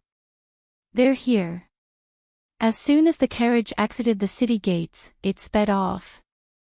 Long Fei Yi followed on horseback and soon left Medicine City's gates, entering a dark forest. If they made a move here, they wouldn't alert the people of Medicine City. Han Yunshi thought that Long Fei Yi was about to make his move. But who would have thought that the carriage in front of them would come to an abrupt stop? The black-clothed experts all turned around to look at them, as if they already knew they were following them. Han Yunxi was shocked, but Long Fei Yi was very calm and slowly came to a stop. What was going on? One of the black-clothed experts was kneeling beside the carriage. The person inside the carriage stepped on the expert's back and elegantly walked down. She was actually a cool and elegant beauty. She was a full head taller than Han Yunxi. She wore a fiery red qipao with a high collar that accentuated the beautiful curve of her neck. The opening almost reached the base of her thighs. As she walked, her well-proportioned and slender legs were faintly discernible, causing one's heart to flutter. Not only did she have a good figure, but she also had a beautiful face. Her facial features were well-defined, bright and moving. Some people said that qipaos were very tight and had openings lower than the knees. Those were the daughters of noble families who didn't step out of the house and had to take small, quick steps. Qipaos were loose and had openings that reached the knees. That was for ordinary housewives, purely for ease of work. But this type of qipao, with openings that reached the thighs, was for prostitutes. However, this red-clothed woman didn't have the slightest bit of a prostitute's aura. She was cool and moving, emitting an innate sense of superiority. The pride and confidence in her eyes let Han Yunxi know that this woman's background wasn't ordinary. She couldn't be Mother Su. Han Yunxi immediately understood that this was a trap. The Empress Dowager deliberately released the news to lure Long Fei Yi here. However, seeing Long Fei Yi's calm appearance, Han Yunxi didn't worry too much. The red-clothed woman disdainfully glanced at Han Yunxi. When her gaze fell on Long Fei Yi, her cold and arrogant expression became gentle.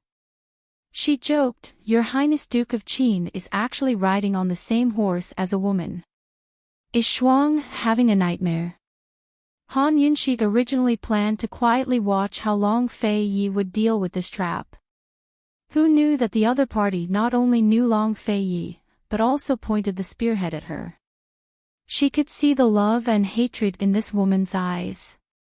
In reality, she and Long Fei Yi were just riding on the same horse. It didn't mean anything. However, since the other party had already said this, how could she back down? Chapter 217. Although she wasn't as tall as the woman, Han Yunxi was sitting on Long Fei Yi's exclusive horse. Her aura alone was enough to suppress the other woman. She looked down disdainfully and teased, "This Wang Fei thought that all the women in the world had nightmares after this Wang Fei married His Highness. Miss Shuang-er's nightmares came a little too late, didn't they? All the women in the world." Han Yunxi wasn't exaggerating. Of Cloud Realm Continent's 3 princes, Tianning's Duke of Qin was the most adored by all the women in the world. But no woman in the world could win his favor. Han Yunxi knew she was no exception, but since she was sitting on Long Fei Yi's horse today, she wouldn't allow herself to back down. She still remembered Grand Concubine Yi's words, no matter what, she couldn't lose face for the Duke of Qin's household. "So this is Qin Wang Fei." Shuang heard that on the day of the wedding. Ling Shuang trailed off with a meaningful smile and introduced herself. "This one is Ling Shuang of the City of Daughters." There were 4 cities in the world: Medical City, Medicine City, Carefree City, and the City of Daughters. Medical City had its medical academy, Medicine City had its 3 great clans, while Carefree City and the City of Daughters both had their own city lord system. Carefree City was ruled by the Qi clan, while the City of Daughters was ruled by the Ling clan. Han Yunxi's guesses were right. This woman's origins weren't small, but what did that have to do with her? She was very honest. "I don't know you." Ling Shuang assumed that the lowly Han Yunxi would feel ashamed after revealing her identity, but she ended up losing face instead. Of course, Ling Shuang didn't stop there. She acted as if she didn't mind and said, "I'm the 4th young miss of the Ling clan. a contender for the future head of the Ling clan. I've known His Highness Duke of Qin for a long time. Qin Wangfei isn't a kindred spirit, so it's normal that you don't know me. These words were telling Han Yunshi that they were from different worlds and that Han Yunshi wasn't worthy of His Highness Duke of Qin. Unexpectedly, Han Yunshi remained lofty and said lazily, "Since you've stated your clan so clearly, this Wang Fei will treat it as knowing someone like you." Her words made it sound like Ling Shuang was eager to introduce herself and hoped that Han Yunshi would remember her. On the social scene, only those who were of lower status but were eager to make friends with someone of a higher status would take the initiative to report their background in detail. Otherwise, once the name was thrown out, it would mean everything, and there would be no need for others to ask. Ling Shuang's background was indeed miles ahead of Han Yunshi's, but she just so happened to meet a Han Yunshi who didn't even care about her own background. If she didn't care about her own background, why would she care about someone else's? Showing off in front, TSS. Looking at the calm and composed Han Yunshi, the arrogant Ling Shuang couldn't understand where Han Yunshi's confidence came from. But this was the first time in her life that she felt inferior in front of a girl her age. She didn't want to admit it, but she wasn't willing. Killing intent flashed through her eyes, but seeing that Long Fei Yi was present, she didn't act out. She maintained her smile and calmly changed the topic. "Isn't Your Highness Duke of Qin curious why Shuang is in the palace sedan?" Compared to the likes of Princess Chongping and Duan Muyao, this woman was much more rational and cool-headed. She knew the big picture and wasn't the type to throw tantrums for no good reason. It was no wonder she was one of the candidates to succeed the City of Daughters. This prince isn't interested. Compared to Han Yunshi, Long Fei Yi was the real lofty one. Ling Shuang was famous for being cold and elegant, but unfortunately, she still couldn't enter his eyes. Cold as he finished speaking, he turned his horse around and prepared to leave. But at this time, the experts that Ling Shuang brought with her immediately spread out and surrounded them. "Duke of Qin, someone in the City of Daughters offered a sky-high price for 10 experts to buy your head." Shuang took on all of them. "Shouldn't you properly thank Shuang Ling Shuang smiled. Medicine City valued medicine, Medical City valued doctors. The City of Daughters and Carefree City were ruled by assassins and mercenaries. The City of Daughters valued women over men, while Carefree City valued men over women. There were crouching tigers and hidden dragons in these two cities. The Ling clan and the Qi clan were assassin clans with the longest histories. Han Yunshi glanced around and discovered that there were exactly 10 black-clothed experts. She was still shocked. She could ignore Ling Shuang's identity, but she couldn't ignore Ling Shuang's ability. To actually come to the City of Daughters and offer a sky-high reward, the Empress Dowager's move was too ruthless. 1 against 10 wasn't something fun. Since Ling Shuang accepted the Empress Dowager's reward, how could she come here for nothing? Long Fei Yi swept his gaze over the 10 people and sneered, "You think too highly of yourself." He, Long Fei Yi, hated owing people favors, especially to women. Ling Shuang wasn't angry.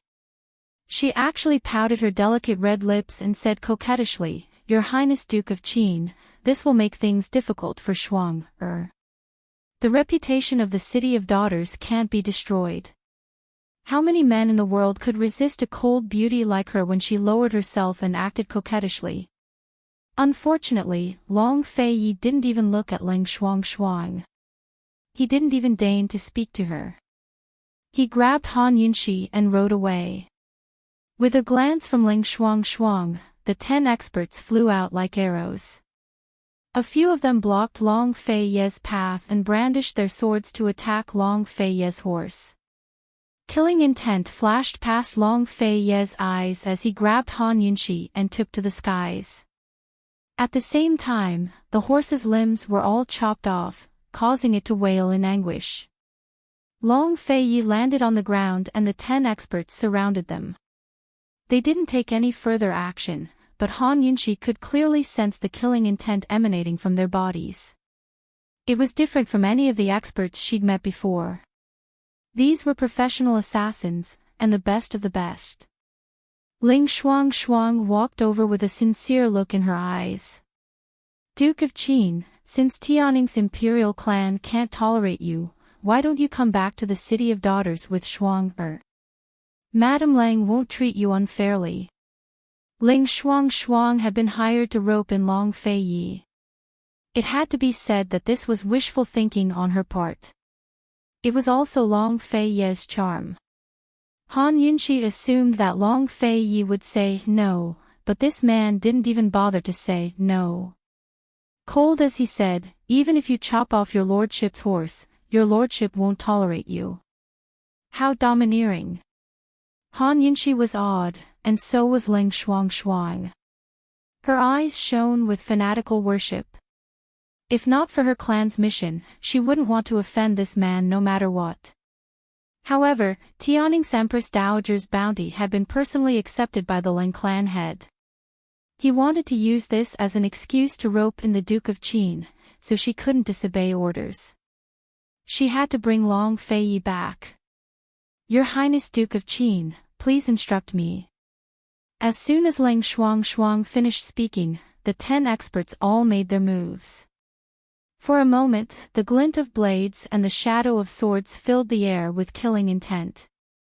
Long Fei held on to Han Yunxi with one hand and held his sword with the other as he fought against the 10 swords. The shadows of his sword flashed like lightning as they clashed fiercely. The 10 experts' swords were very fast, but Long Fei's was even faster. Han Yunxi wanted to use her hidden weapons to help, but she couldn't find a chance. She only felt the shadows of swords flickering in front of her. She couldn't even tell who they belonged to and was afraid that she'd be more of a hindrance than a help. Han Yunxi had seen Long Fei's swordsmanship many times before. His skills were cold and severe, and his sword chi was domineering. Basically, his sword would slice the throat as soon as it left his hand, and he could eliminate a whole group of assassins with ease. After all, Long Fei's swordsmanship was taught by Tianshan Kenzo and lived up to its reputation. However, this time, Long Fei still couldn't gain the upper hand after more than 30 moves. Moreover, he was still standing in the same place, which was equivalent to being pinned down. The assassins carefully selected by the Leng family of the City of Daughters really couldn't be underestimated. Han Yunxi realized that there was always someone better than you. There were so many experts and the world was so big. Of course, it was 10 against 1, and they still had to protect her. Although Long Fei was pinned down, he was still able to fight freely. This was already considered very strong, and the 10 experts secretly admired him. If they were to fight Long Fei one-on-one, Long Fei would definitely win. Thus, even if Long Fei couldn't win, he didn't show any signs of losing. They couldn't guarantee that Long Fei didn't have any reinforcements. Once reinforcements arrived, things would be troublesome. When one of the assassins was dodging, he gave Ling Shuang a look. Ling Shuang immediately understood. Actually, even without the assassin's reminder, she knew that she had to take action. Moreover, her target was Han Yunxi. Although she didn't want to admit it, at this moment, Han Yunxi, who was in Long Fei's arms, was indeed Long Fei's only weakness. Very good, take this opportunity to get rid of Han Yunxi. Ling Shuang immediately drew her sword and joined the 10 top assassins. The 10 top assassins were dealing with Long Fei, and Ling Shuang's first move was aimed at Han Yunxi. Long Fei was fighting 10 against 1. He couldn't free himself at all. If he wanted to deal with Ling Shuang, he would definitely be distracted. The 10 top assassins were waiting for him to be distracted. Who knew that just as Ling Shuang's first move was about to strike, Long Fei suddenly pushed Han Yunxi away, causing her to fall to the ground at the side. Seeing this, Ling Shuang's eyes flashed with gratification. She thought, so what if Long Fei Yi protected Han Yunqi? At the critical moment of life and death, he would still treat this woman like dirt and push her away mercilessly. Ling Shuang only wanted to trap Long Fei Yi and didn't have any intention of hurting him. She immediately retreated from the 10 top assassins and turned to look at Han Yunqi. Han Yunqi fell to the ground. Her buttocks were hurting all over. Long Fei Yi's push just now was really forceful. However, she knew that if he didn't use force, she probably wouldn't be able to safely avoid the assassin's blades. However, it was also good that Long Fei Yi pushed her away. He had less of a burden, and she. Thinking of this, Han Yunqi lowered her head and a sly look flashed across her eyes. Ling Shuang coldly looked at Han Yunqi and walked over step by step. Her footsteps were especially heavy. Her long sword dragged on the ground, drawing a long trail. Han Yunqi raised her head to look at her. She revealed a nervous expression and moved back. Her face was timid. What do you want to do? What do you think? Ling Shuang smiled especially elegantly. The Duke of Qin has already pushed me away. You can't use me to threaten him. Han Yunqi hurriedly explained. Ling Shuang laughed coldly. Qin Wangfei, so you still have some self-awareness. Although you can't threaten him, if you ruin this face of yours, won't he never bring you out in the future? Ah! Save me! Don't come over! Han Yunqi screamed and continuously retreated. Long Fei Yi, who was dealing with the top 10 assassins, glanced over from the corner of his eyes. However, he quickly withdrew his gaze. It wasn't clear if he was worried about her or if he was looking down on her. Ling Shuang was already standing high up in front of Han Yunqi.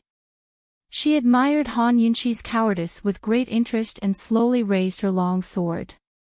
Don't come over. Han Yunqi was so frightened that she covered her face with both hands. It was this action that she activated her hidden weapon. Several golden needles flew out from her wrist without warning. The advantage of close distance made up for the lack of strength and speed of the pear blossom teardrop rain. Even if Ling Shuang was an expert, she couldn't dodge in time. Only when the golden needles sank into her wrist did she realize it. She fell into a trap.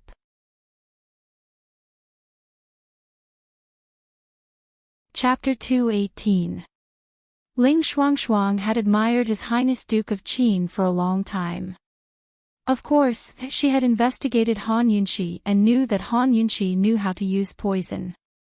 However, she never thought that Han Yunqi knew how to use hidden weapons. By the time she reacted, it was already too late. Her right hand suddenly lost strength and the long sword fell to the ground with a clang. It was obvious that the hidden weapon was poisoned. However, she was still from a family of assassins. She still had the basic qualities to remain calm in the face of danger. She kicked the long sword and held it in her left hand, continuing to stab at Han Yunqi. Han Yunqi, I didn't expect you to be so despicable. Han Yunqi dodged while shooting out needles. She took the opportunity to pull away from Ling Shuang and said sarcastically, "You're 10 against 1. Not only are you despicable, but you're also shameless. Cut the crap. Watch this." A numbing sensation spread from her right hand to her entire body.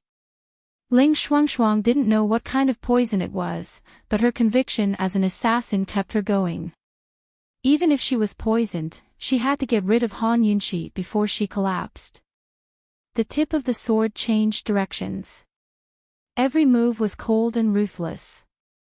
The blade stabbed past Han Yunqi's face many times. Just a slight deviation and it almost ruined Han Yunqi's face. Han Yunqi secretly admired Ling Shuang's perseverance. She dodged sideways while reminding her, fourth young Miss Lang, aren't you curious about what kind of poison you've been poisoned with? Hand over the antidote. Otherwise, I'll make you wish you were dead. Ling Shuangshuang chased after her relentlessly. If she wasn't afraid of Han Yunxi's hidden weapons and was poisoned, she wouldn't have been entangled with this woman for so long. Fourth young Miss Lang, if you don't stop now, you'll be the one suffering a fate worse than death. Not only was Han Yunxi not afraid, she was even laughing. She rolled on the ground and Ling Shuangshuang's sword followed closely behind. She kept stabbing, but she missed by a little each time. But all of a sudden, Han Yunxi stopped and lay on the ground. Ling Shuangshuang was stunned for a moment, but she quickly regained her senses and drew her sword. Who knew that at this critical moment, Han Yunxi suddenly shouted, "You've been poisoned with an aphrodisiac." As soon as he said that, Ling Shuangshuang's movements stopped abruptly. Even the killers and Long Fei Yi who were fighting fiercely around them stopped and looked over. The strange numbness had already spread throughout Ling Shuangshuang's entire body. It was teasing every nerve in Ling Shuangshuang's body. She had been trying very hard to ignore it and not think too much about what kind of poison it was. She only wanted to subdue Han Yunxi. But who knew that Han Yunxi would shout it out so loudly? Now, it was hard for her to ignore it. After all, she was a woman. This man was reaching for a yard after taking an inch. Ling Shuangshuang sucked in a breath of cold air. She simply could not believe her ears. However, Han Yunxi smiled even more happily. This was Long Fei Ye's domineering nature. As long as she did not drag him down, it was fine. He did not need her help at all. Long Fei Ye's whip not only lashed out viciously, but he also deliberately aimed it at the assassins furthest away, forcing them to continue fighting. Duke of Qin, don't be too arrogant. If you want to touch any of the brothers, you have to ask if our 10 swords agree. Fourth young miss, forgive us for not being able to comply. The top 10 assassins and 10 sharp swords surrounded them once again. However, the situation this time was completely different from before. Long Fei Yi used a long whip, not a long sword. Every move, every swing, and every retraction, he quickly gained the upper hand among the 10 assassins. His whip was long and flexible, and the tip of the whip was cold and sharp. With a whoosh, whoosh, whoosh sound, he actually knocked down 2 sharp swords. This time, even Han Yunxi was stunned. Only then did she realize that Long Fei Ye's true ability was actually not swordsmanship, but the whip technique. The golden soft whip hidden at his waist was his most lethal weapon. With his white clothes and golden whip, he moved freely among the 10 assassins. Every swing was luxurious, noble, and domineering. Whether it was Han Yunxi or Ling Shuangshuang, they had never seen a man who could fight a battle so beautifully and luxuriously. Of course, the top 10 assassins were the most shocked. They had already secretly admired Long Fei Ye's swordsmanship, but now they realized that his most powerful skill was not swordsmanship, but something else. This time, it was hard to stop halfway. They had no choice but to bite the bullet and continue fighting. In just a short while, another 2 long swords were knocked down, and the tip of the whip was raised, directly injuring an assassin's face. Han Yunxi was fascinated, but Ling Shuangshuang couldn't stand it anymore. Han Yunxi, where's the antidote? It was Long Fei Yi who didn't want to fight, so she couldn't do anything about it. Han Yunxi stared at Long Fei Ye's figure without blinking and asked casually, where's Mother Su? Long Fei Yi received news that this carriage was supposed to pick up Mother Su. If Ling Shuangshuang was here, then where was Mother Su? Seeing Han Yunxi's indifferent attitude, Ling Shuangshuang was unable to restrain her anger. I don't know what Mother Su or Motherly. That person in the palace only told me that if I took this carriage out of the city, the Duke of Qin would chase after me. Han Yunxi, don't go back on your words. Where's the antidote?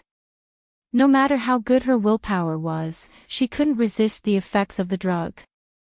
At this time, she had already unconsciously rolled up her sleeves. She felt so uncomfortable.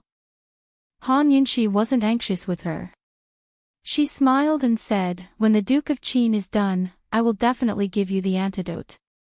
Don't worry, the drug won't take effect so quickly." She thought that she wasn't strong enough to be Long Fei Ye's solid backing, but at least she could let him have no worries. You. Ling Shuangshuang was so angry that she almost vomited blood. Han Yunxi, who do you think I am? My Ling family has always kept their word. Give me the antidote. If I say I won't hurt you, then I won't hurt you. Han Yunxi was in a good mood. She leisurely glanced over. In any case, I don't believe you. Ling Shuangshuang was so angry that she wanted to commit suicide. However, at this time, a squeaking sound similar to that of a mouse suddenly came from the surroundings. Very quickly, from the darkness in all directions, pairs of scarlet eyes appeared. Han Yunxi suddenly stood up. What are those things? The moment she said that, in an instant, countless huge bats flew out from all directions. They ignored everyone else present and actually rushed towards Han Yunxi alone. These beasts were clearly being controlled by someone's mistress to attack her. What kind of person did she offend? Han Yunxi turned to escape, but she didn't dare to run too far. She continuously shot out gold needles to kill the huge bats.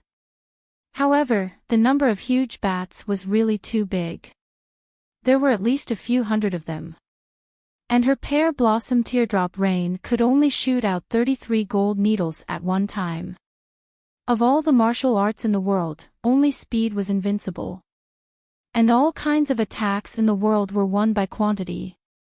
In just a short while, a few scratches appeared on the back of Han Yunxi's hand. Just when Han Yunxi was overwhelmed by the attacks, Long Fei Yi suddenly lashed out with his whip, sweeping down a large number of huge bats for her. The people of Liberty City also want a share of the loot. Long Fei Yi was as cold as ice. With a flash, he broke through the encirclement of the killers and landed beside Han Yunxi. With a cool wave of his hand, more than half of the huge bats retreated. Although these huge bats were beasts, they also understood human nature. They seemed to have been intimidated by Long Fei Ye's powerful aura. They hovered around the surroundings, not daring to move forward. And right at this time, a man in white clothes flew out from the darkness. He looked elegant and noble, extraordinarily handsome, like a scholar. The huge bats hovered around him. He opened his folding fan, and a huge bat landed gracefully on his folding fan like a butterfly. Such an evil and filthy creature had been trained to be so obedient. This scholar seemed to be a combination of evil and righteousness. This person was none other than the famous eldest young master of Liberty City, Qi Yaotian.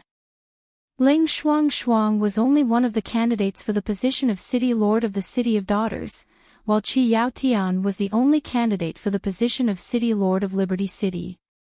In the Qi family of Liberty City, he was the most outstanding person. Qi Yaotian glanced at Han Yunxi and chuckled. "Your Highness King of Qin, you are mistaken. The City of Daughters is offering a sky-high bounty for your life, while Liberty City is offering a sky-high bounty for the head of the Princess Consort." While speaking, he nodded politely at Ling Shuangshuang, who was standing to the side. "Fourth Miss Leng, Liberty City is not stealing your business, is it?" Carefree City and the City of Daughters were neck and neck in terms of reputation, but in terms of strength, Carefree City had the upper hand. At the very least, eldest young master Qi Yaotian's strength was enough to raise Long Fei's guard. This time, Liberty City had sent their eldest young master, and the eldest young master had even brought a swarm of huge bats. He must be determined to get Han Yunxi's head.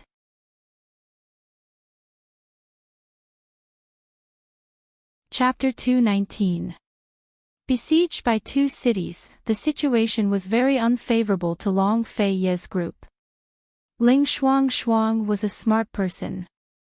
Even if the City of Daughters withdrew and watched from the sidelines, Long Fei Ye might not be able to take Han Yunxi into consideration. How could Han Yunxi's little tricks deal with the giant bats? She resisted the heat in her body and didn't immediately state her position.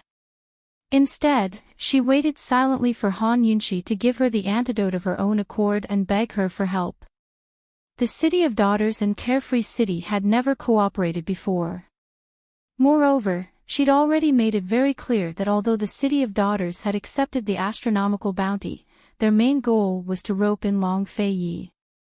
As long as Long Fei Ye nodded, the City of Daughters would be willing to compensate that person in Tianning Palace with double the price.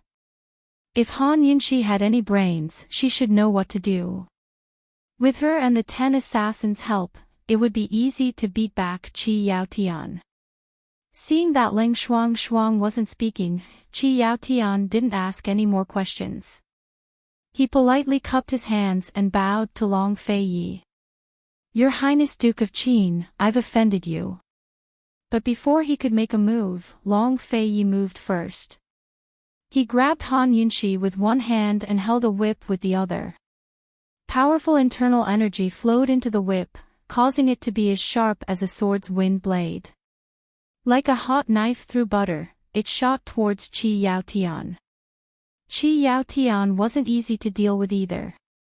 He immediately retreated.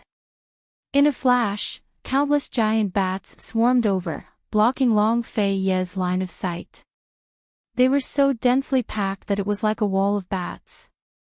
If anyone with a phobia of fear saw this scene, they'd definitely go crazy. The wall of bats fell towards Long Fei Ye and Han Yunxi.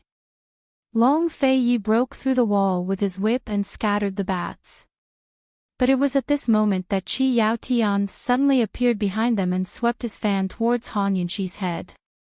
Sensing the flow of air behind him, Long Fei Ye shielded Han Yunxi and turned to the side.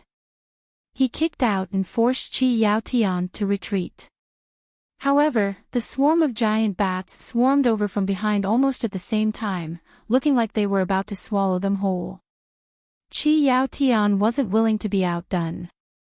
He took the initiative to attack again. With a wave of his fan, countless illusory images of the fan appeared. It was hard to tell which of the illusory images was the real attack. Gradually, Han Yunxi, who was protecting Long Fei Ye, began to feel overwhelmed. However, he never loosened his grip on Han Yunxi's waist.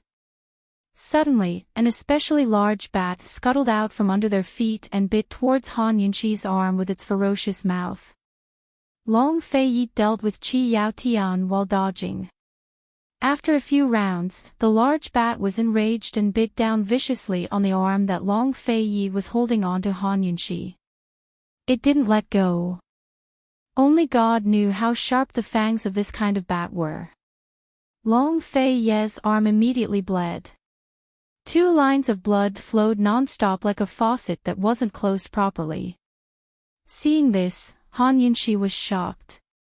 Just as she was about to speak, Ling Shuang finally couldn't take it anymore. She angrily said, "Han Yunxi, you stupid woman. Why aren't you giving me the antidote? Do you want to kill Duke of Qin?"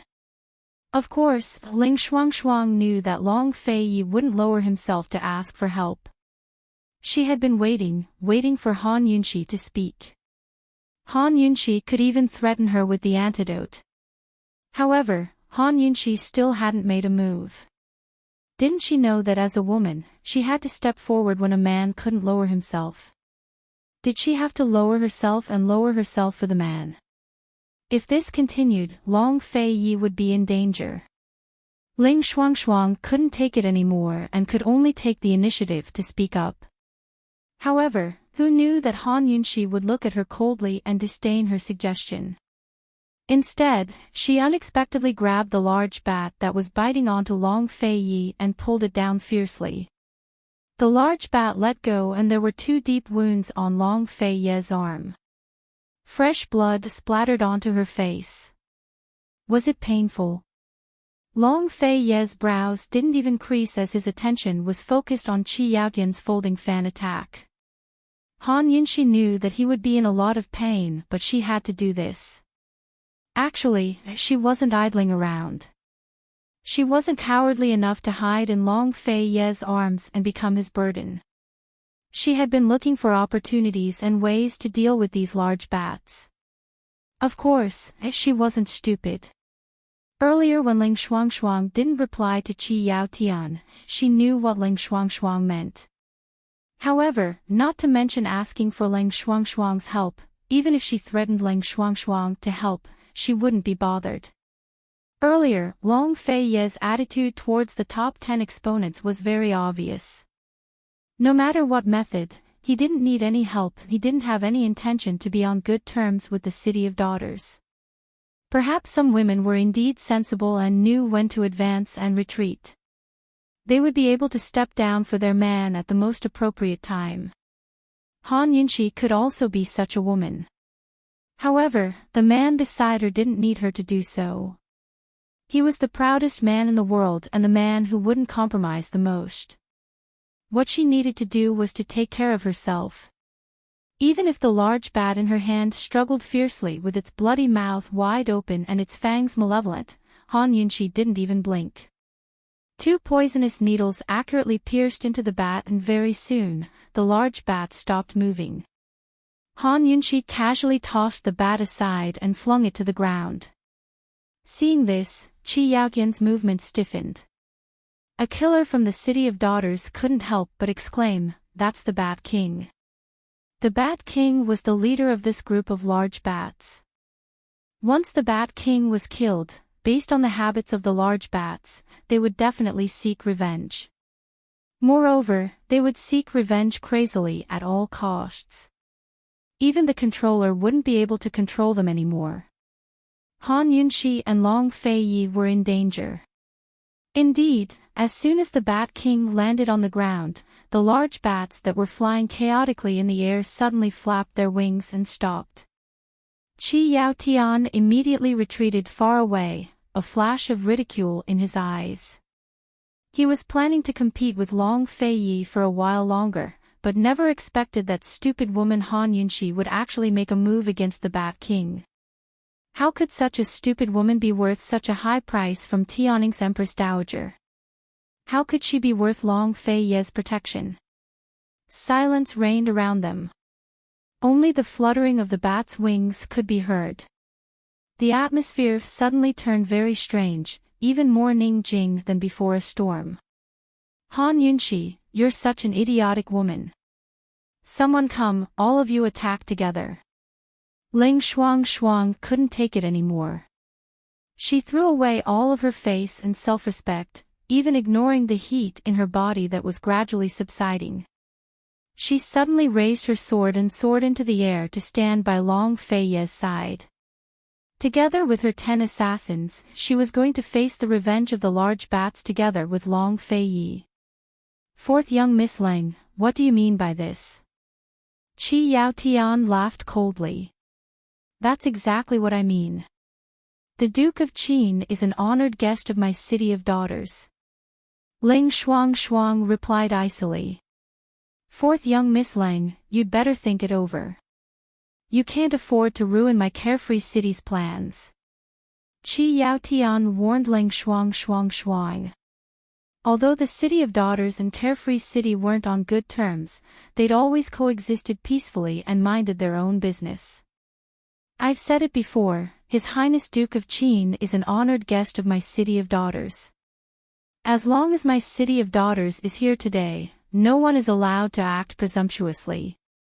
Ling Shuangshuang was so agitated that she grew bolder and bolder as she spoke. Qi Yaotian retorted with every word, his attitude growing more and more unyielding. However, even though the two of them were speaking, the parties involved, Long Fei Yi and Han Yunxi, didn't even listen to them, let alone take them to heart. Long Fei Yi vigilantly stared at the giant bats that could attack them at any time, while Han Yunxi was completely focused on the dead giant bat king on the ground, as if she was waiting for something. Ling Shuang spoke agitatedly, but Long Feiyi didn't say anything for a long time. She thought that if she stood out at this time, Long Feiyi would at least have a whole new level of respect for her. She couldn't help but look back, only to discover that Long Feiyi had completely ignored her existence. At this moment, Ling Shuang felt as if a bucket of cold water had been poured over her head, extinguishing all her enthusiasm. What exactly should she do for this man to place her in his eyes? What exactly should she do for this man to be willing to be on good terms with City of Daughters? Looking at Long Feiyi's hand around Han Yunxi's waist, the usually calm Ling Shuang couldn't control her jealousy for the first time. At this moment, all the bats in the surroundings suddenly flapped their wings violently, and the sound of their wings flapping became noisy all of a sudden. The swarm of giant bats was indeed about to launch a crazy revenge attack. A trace of anticipation flashed past Ling Shuang's eyes. She was looking forward to letting Long Feiyi see what kind of woman could be of help to him. Qi Yaotian, who was at the side, was even more impatient to see Long Feiyi's performance. One had to know that he had raised giant bats for so long, but he had never seen the giant bat's terrifying revenge attack. The sound of flapping wings became louder and louder, and the atmosphere became more and more tense. "Take care of your face," Long Feiyi said in a low voice as he hugged Han Yunxi even tighter.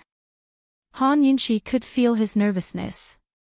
However, Han Yunxi wasn't nervous at all. She felt the warmth of his palm on her waist, and a trace of warmth flowed through her heart. "Long Feiyi, even if you two are only husband and wife in name and only need to use each other, as long as you sincerely protect me at this moment, then I will also sincerely protect you at the same time."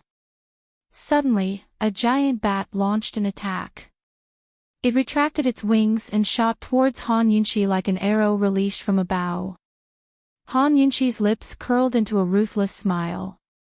She shot out a golden needle and accurately shot the leading giant bat backwards, landing on the giant bat king's body. "Ungrateful little bastard," she snorted disdainfully. Hearing this, Qi Yaotian, Ling Shuang, and even the top 10 assassins were all in disbelief.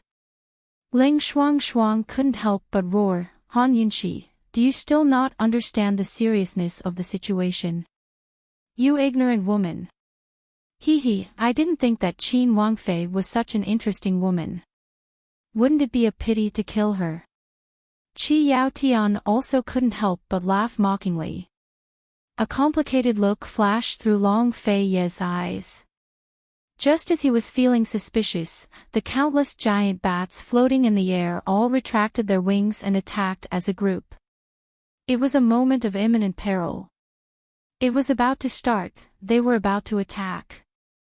Nervous, Qi Yaotian didn't have time to smile as he excitedly held his breath. Ling Shuang hurriedly pulled out her long sword, and the top 10 assassins immediately followed suit. At this moment, the atmosphere had truly reached its peak. Suddenly, nearly 100 giant bats all gathered together. But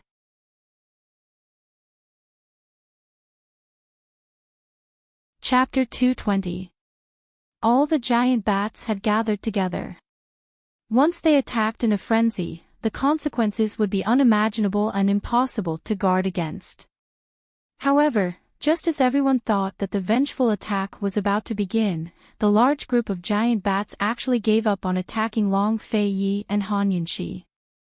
They actually swarmed towards the giant bat king's corpse on the ground like crazy. For a moment, everyone was stunned. How could this be? No one was more shocked than Ling Shuang and Qi Yaotian. Both of them were flabbergasted and couldn't believe what they were seeing with their own eyes. They saw the giant bat king's corpse on the ground. It was unknown whether it was due to the impact of the leading bat or some other reason, but the blood seemed to be flowing out from the pores all over its body. It was extremely terrifying. Of course, everyone only took a glance at this scene because very quickly, the group of giant bats drowned the giant bat king's corpse. The dense mass of bats blocked everyone's line of sight. Why was this happening? Weren't they supposed to attack the culprits, Long Fei Yi and Han Yunxi? What were they doing? What were they trying to do by surrounding the giant bat king? And what happened to the giant bat king's corpse? Why did it suddenly burst with blood? Qi Yaotian was very unwilling to suspect this, but he couldn't help but suspect that these giant bats were being controlled by someone else. This was simply too unexpected. All sorts of questions made everyone look at Han Yunxi in disbelief. At this moment, Long Fei Yi and Han Yunxi had already landed on the ground. Of course, Long Fei Yi didn't let go of Han Yunxi. That embrace wasn't just to protect her, it was more like a declaration of ownership. Without asking further, Long Fei Yi also understood that this woman must have used poison. She only knew how to use poison. However, just this poison alone was enough to give him endless surprises. Although they looked at Han Yunxi in disbelief, whether it was Qi Yaotian or Ling Shuangshuang, they didn't believe that the giant bat's strange behavior had anything to do with Han Yunxi. So what if this woman could use poison? At most, she could poison 1 or 2 giant bats to death. How could she control the giant bats? They'd rather believe that Long Fei had done something behind the scenes. The swarm of bats surrounded the giant bat king's corpse.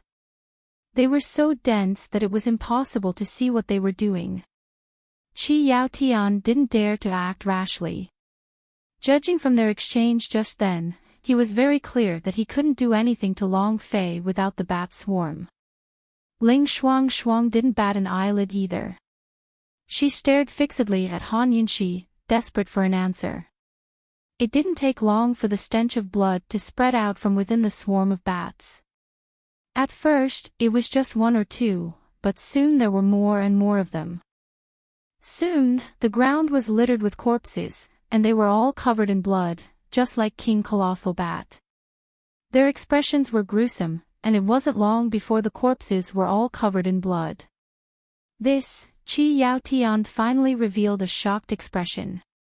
He had raised giant bats as pets since he was young, so he had a deep understanding of them.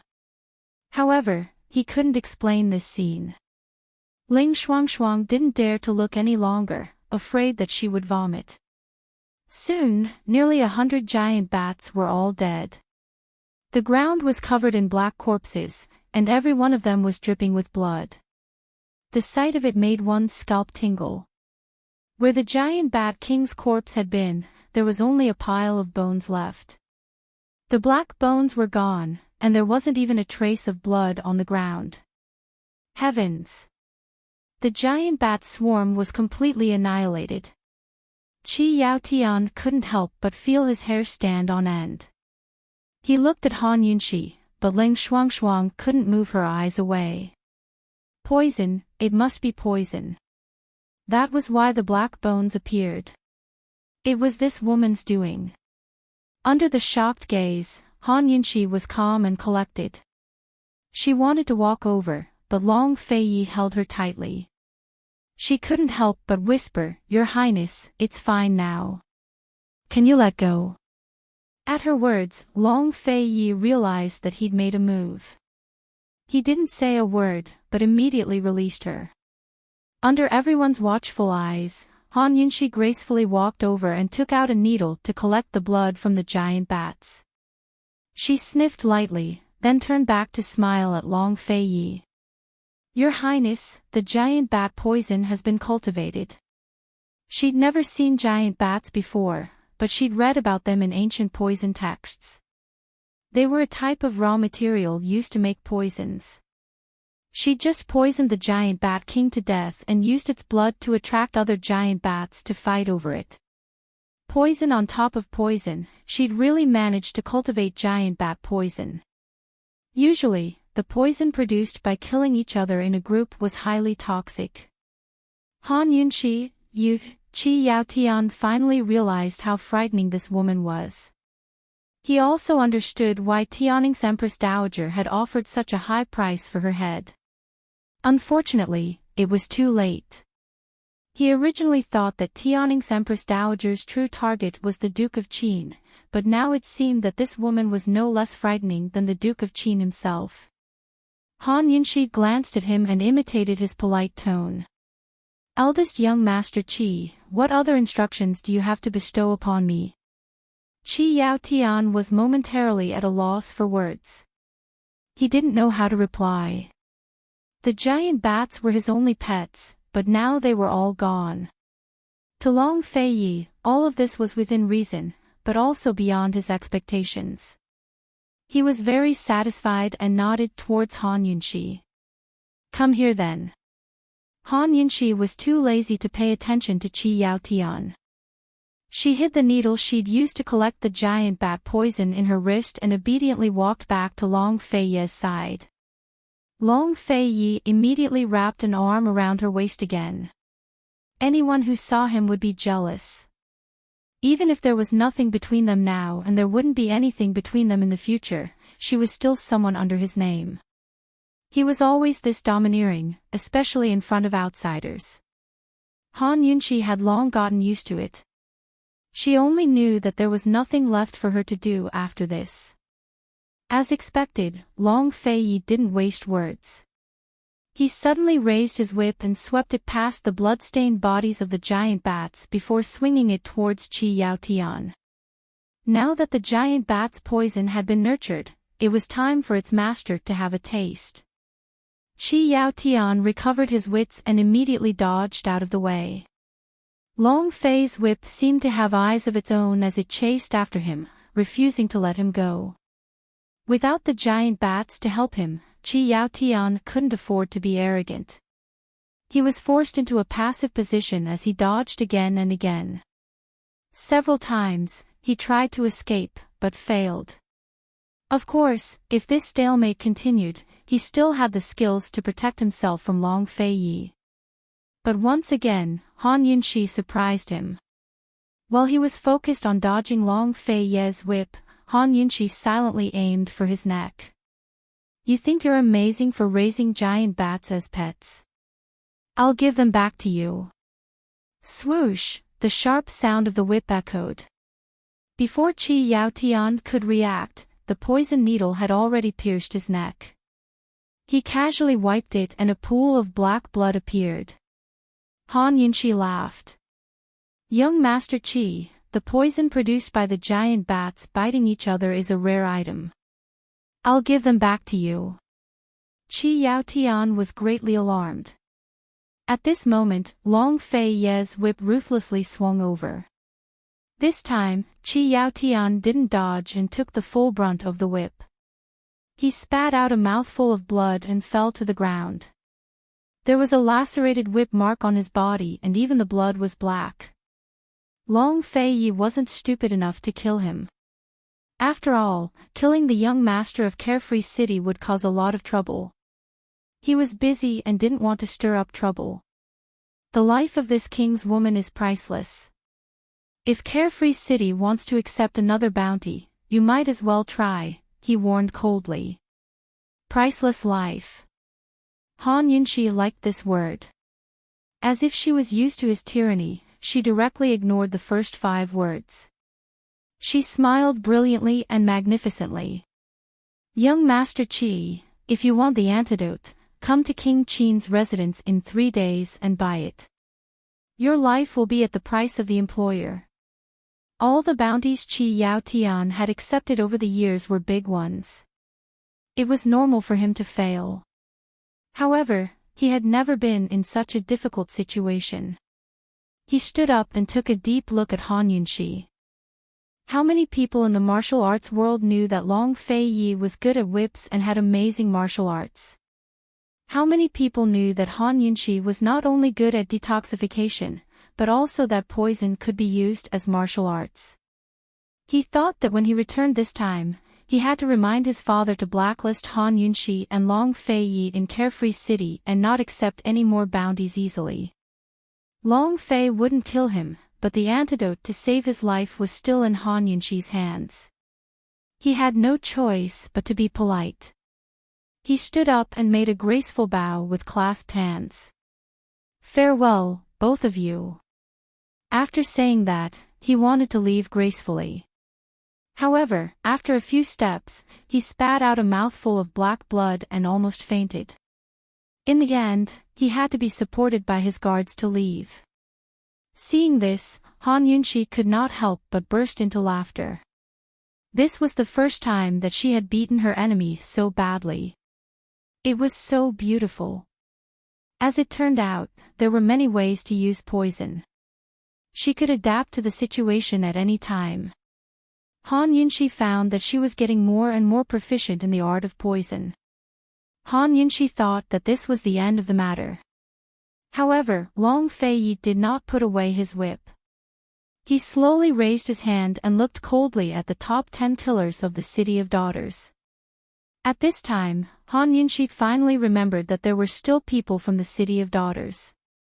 Alright, how could she forget about this woman who had scolded her twice for being stupid? The top 10 killers looked at Long Fei Ye's whip that was stained with giant bat's poison and were all frightened. They did not have the courage from before and retreated behind Ling Shuang. Ling Shuang did not know what to say. At this moment, she wished that she could find a hole to hide in. She had scolded Han Yunxi so loudly, but she did not know that she was the one who was truly stupid and ignorant. Had Long Fei long been mocking her in his heart? She had actually argued with him so confidently and even pulled out her sword to help him. It turned out that her wishful thinking was so laughable. What did he want to do when he raised his whip? Ling Shuang was about to speak when Long Fei suddenly swung his whip. He did not hurt anyone. Instead, he swung his whip fiercely in the air as a warning. After that, he turned around and left. He did not even bother to make a move. Ling Shuang was stunned for a long time before she chased after him. Han Yunxi, where's the antidote? She still had the aphrodisiac in her body. Unexpectedly, Han Yunxi turned around and smiled generously. I was lying. That's just a normal poison. It will disappear after a long time. Ling Shuang froze on the spot. She had never been humiliated as much as she had been today in her entire life. Han Yunxi, although I don't want to admit it, Ling Shuang, have indeed underestimated you. From now on, I will not underestimate you again. Although Long Fei did not smile, Han Yunxi had a feeling that this guy was in a good mood. He did not let go of her hand, so she could only obediently follow him. She realized that this guy was actually heading in the direction of Medicine City. This is obviously the Empress Dowager's ambush. Aren't you going to look for Mother Su? She asked in a low voice. At the very least, she had to interrogate Ling Shuang about Mother Su's whereabouts. If she said that she did not know, would she really not know? Shuangqing was nothing. Mother Su was the most important thing. Unexpectedly, Long Fei said, Tang Lake should have succeeded. What did he mean?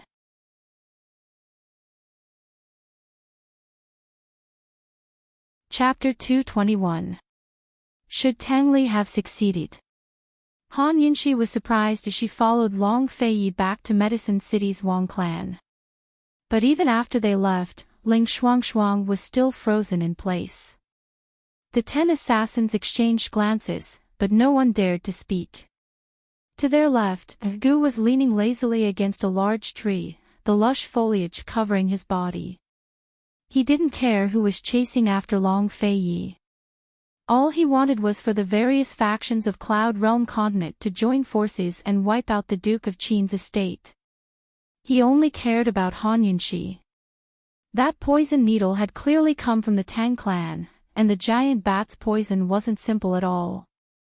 Just what had Han Yunxi done to the giant bat king in such a short time to cause internal strife?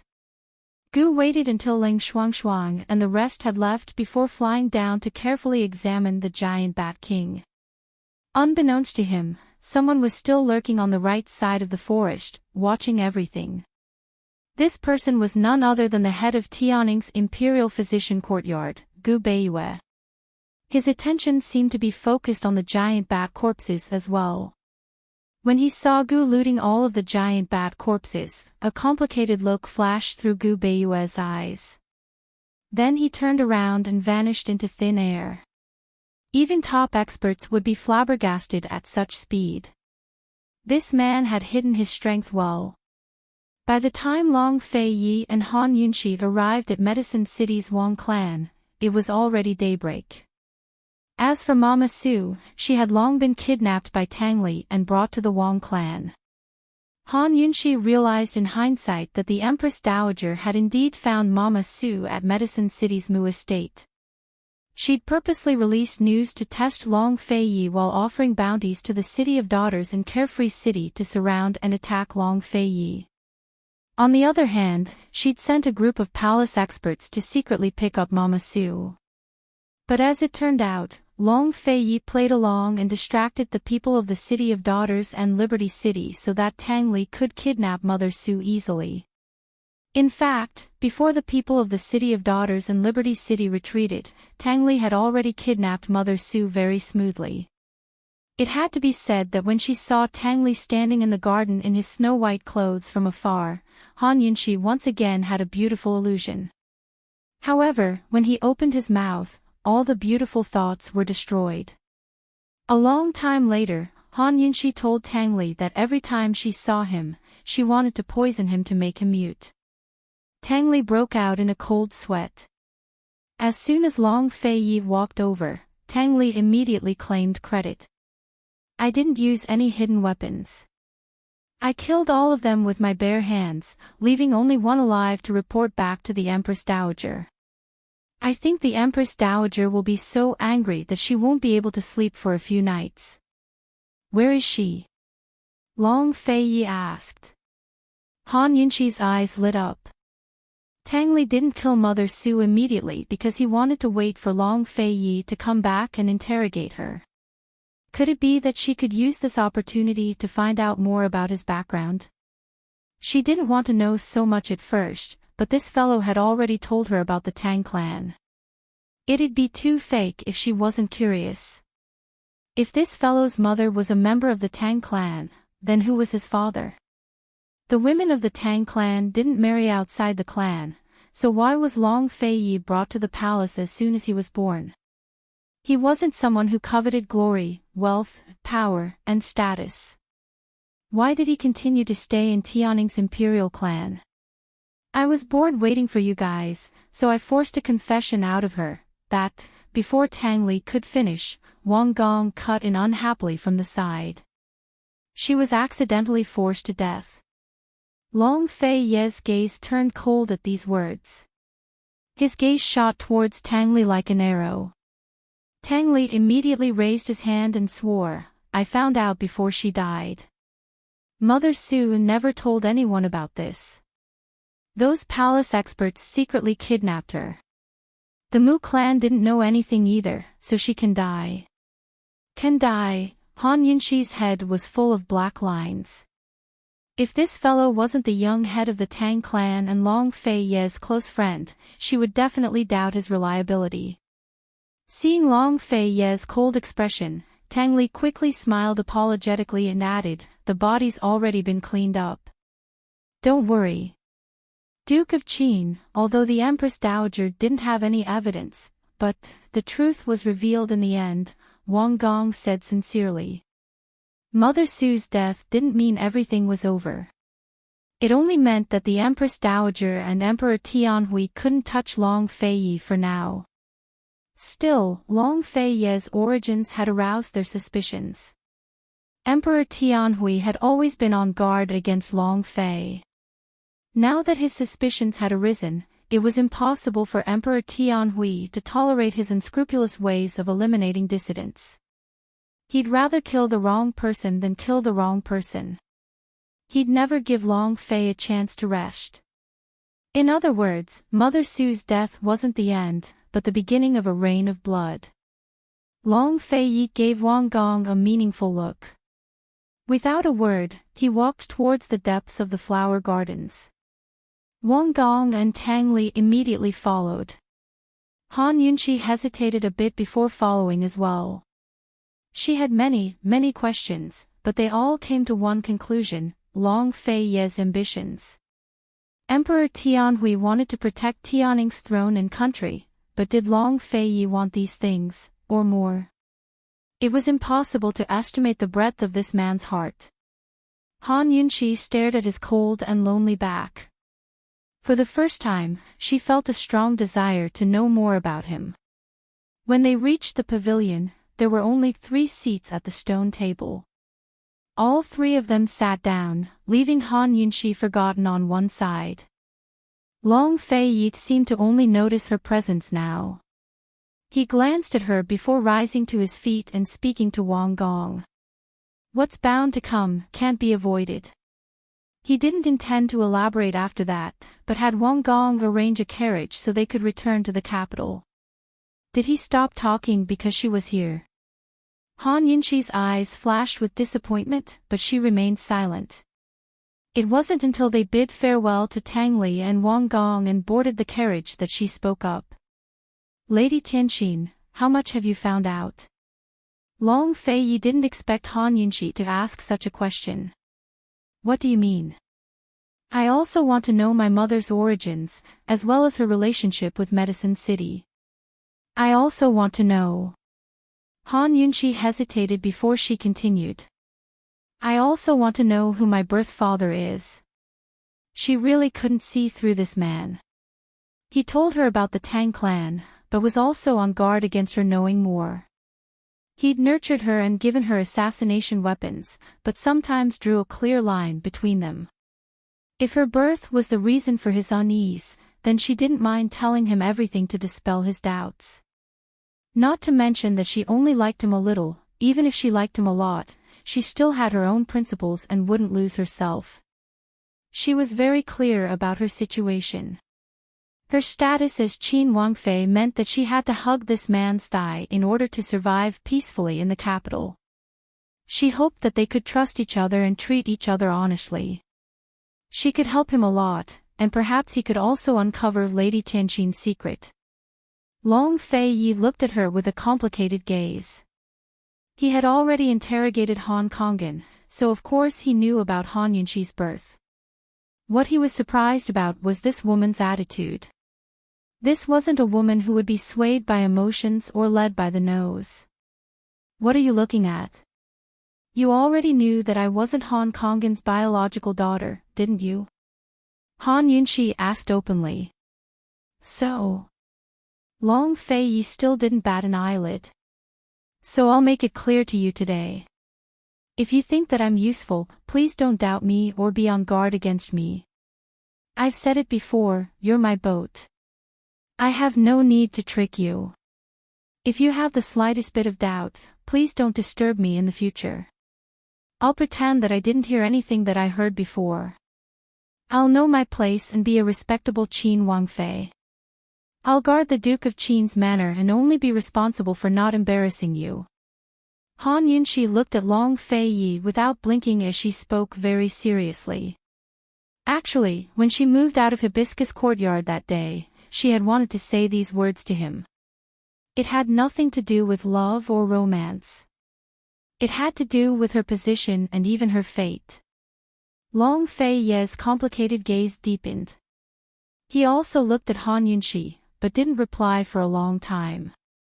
Han Yunqi also didn't say much and waited. Time slowly passed between the two of them in silence until the carriage stopped in front of the Duke of Qin's manor. The carriage driver had already set up the footstool, but unfortunately, neither Long Fei Yi nor Han Yunqi had any intention of dismounting. After a long time, Long Fei Yi finally opened his mouth. His voice was cold and even contained a hint of warning. Quickly understand the perplexing butterfly illusion. This prince's other matters have nothing to do with you. He rejected her. In the end, he still had to be on guard against her. Her heart couldn't help but tighten, but Han Yunqi still maintained her calm. She said seriously, so in the future, I'll have to trouble your highness to not let me know so much. This concubine's heart is small and timid. This concubine can't tolerate so many secrets. Keep your courage and heart in check. You don't know much. Long Fei heartlessly stated the truth. She really didn't know much. Han Yunxi's heart felt stifled. In the end, she couldn't say anything in response. She could only watch as Long Fei got off the carriage. Just like that, Han Yunxi was disappointed. Her self-confident and proud self even began to wonder if she'd thought too highly of herself. Han Yunxi didn't bring up the matter again.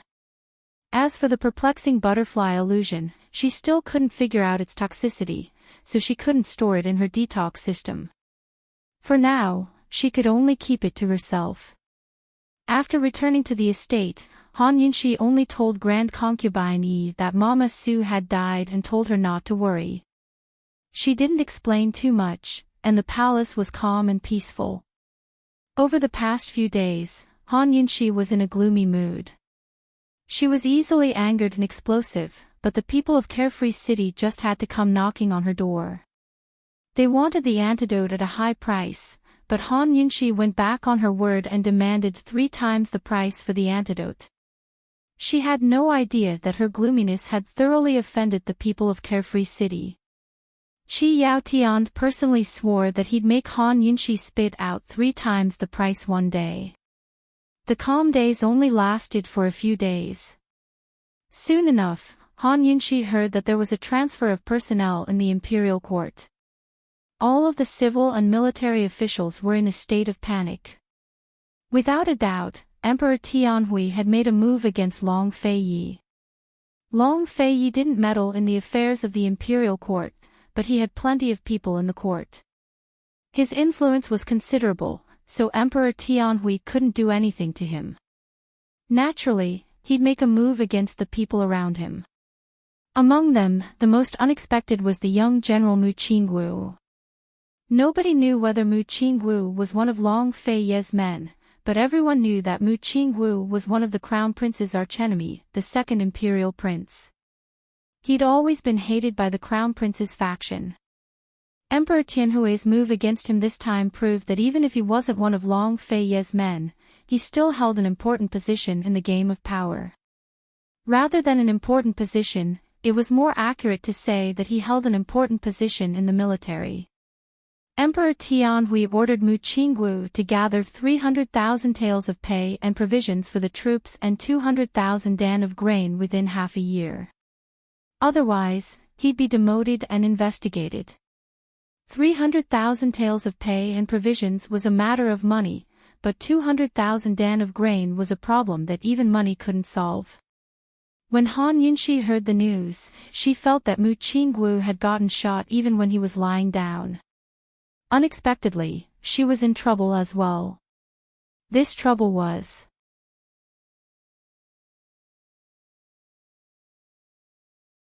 Chapter 222.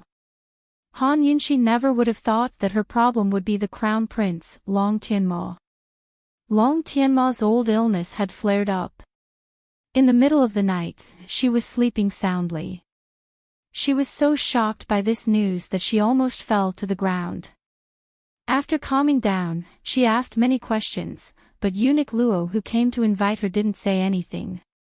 He only said that the Crown Prince's old illness had flared up and the Emperor was furious, urgently summoning her to the palace. Han Yunxi immediately smelled the scent of a conspiracy. Long Tianma's old illness was a strange fetus in fetus. This illness was different from other illnesses. Once the surgery was successful, it would not flare up again. Moreover, she had already expelled all the poison from Long Tianma's body, so there would not be any side effects. Han Yunxi knew that it would not be easy to come out of the palace this time. If it was anyone else that was poisoned, she could just say that she didn't understand and refuse. She did not receive a salary from the Imperial Doctor's Hospital, so she had no obligation to treat anyone. However, Long Tianma's illness was something that she had personally overturned Hong Kongans' diagnosis and cured, so she had no choice but to face it. It was not easy to peacefully live in a corner. Actually, ever since she was betrothed to Long Fei-yi, she was destined to be restless. All right, since trouble had come knocking on her door, she'd go take a look. She wanted to see what kind of side effects Long Tianma had developed out of the blue. When she was about to leave, Zhao Mama quickly stopped her and asked in a low voice, "Princess Consort, His Highness did not come back tonight. Should I send someone to inform him?" Han Yunqi hesitated a bit before refusing, "No need." Zhao Mama wanted to persuade her, but Han Yunqi had already left. "There's no time to lose, let's go." Han Yunqi did not refuse and calmly got into the carriage to urge eunuch Luo to set off. Upon arriving at the Eastern Palace, the first person Han Yunqi saw was none other than Imperial Physician Gu Beiyue. Han Yunqi had hidden the truth about Long Tianma's illness from the rest of the world. Only Gu Beiyue knew about it, and Gu Beiyue had been the one to assist her during her treatment. Gu Beiyue should know that there was no such thing as an old ailment under these circumstances. In other words, she hadn't left any clues for Emperor Tianhui to pick up on. But Gu Beiyue's expression was very unsightly. He was about to speak when Emperor Tianhui walked out from the inner rooms. Emperor Tianhui was dignified and cold, lofty and aloof. His eyes were as sharp as an eagle's as he stared at Han Yunqi as if she was his prey. Han Yunqi had seen those eyes before when she'd threatened him to save Long Fei-yi. She'd be lying if she said she wasn't afraid. That time had been a fluke during the plague. Han Yunqi was very clear that she didn't have the right to threaten Emperor Tianhui. After all, even Long Fei-yi had to deal with him step by step. Of course, being afraid didn't mean she'd submit. She bowed gracefully and bowed her head in greeting. 10,000 blessings to your majesty. Emperor Tianhui scrutinized Han Yunqi cold, not allowing her to rise. Back then, he'd only wanted to use this woman to humiliate Long Fei-yi, but never expected a woman like her to stir up wave after wave and ruin his plans again and again. Emperor Tianhui didn't speak for a while. Han Yunqi bowed, her back aching terribly. She was about to speak up when Gu Beiyue beat her to it. "Your Majesty, the Crown Prince's illness is more important." Emperor Tianhui had always trusted Gu Beiyue, but his attitude had changed ever since Gu Beiyue came to the Han family clinic. He gave Gu Beiyue a meaningful look before saying cold, "Imperial Physician Gu, do you remember the consequences of Hong Kong's misdiagnosis?" "Your Majesty, it's still debatable whether esteemed Wang Fei made a misdiagnosis." His Highness's illness. Before Gu Beiyue could finish, a sharp and arbitrary voice came from the inner rooms. "It's a misdiagnosis. Imperial Physician Gu, you're the head of the Imperial Physician Courtyard, but you can't even see such an illness. If your grandfather's spirit is in heaven, he'll be grieving and hating. Didn't they say an old illness flared up? Now it's a misdiagnosis. Who came to the conclusion?"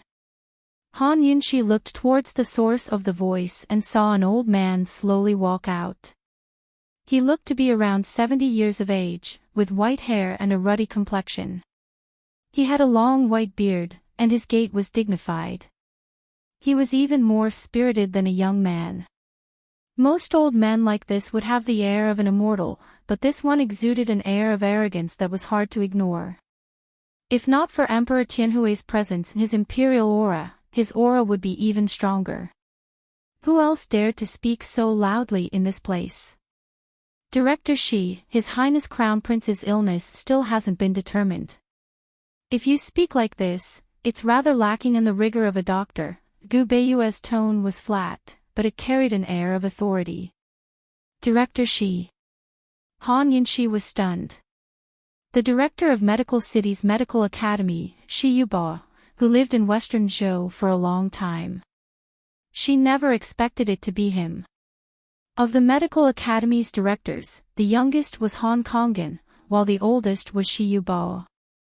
Lady Tianxin must have helped Han Kongin quite a bit to become a director of the medical academy. In terms of medical skills, Shi Yuba was enough to throw Han Kongin off the road. Although they were both directors, Han Kongin was only a divine doctor, while Shi Yuba was a primogenitor of medicine. The title of director wasn't a symbol of medical skills, but of one's status. Director, Council of Elders, Vice Academy Head, and Academy Head were the four major administrative ranks that held a certain amount of power in the medical academy. They were part of the management. The true symbol of medical skills was their medical ranks.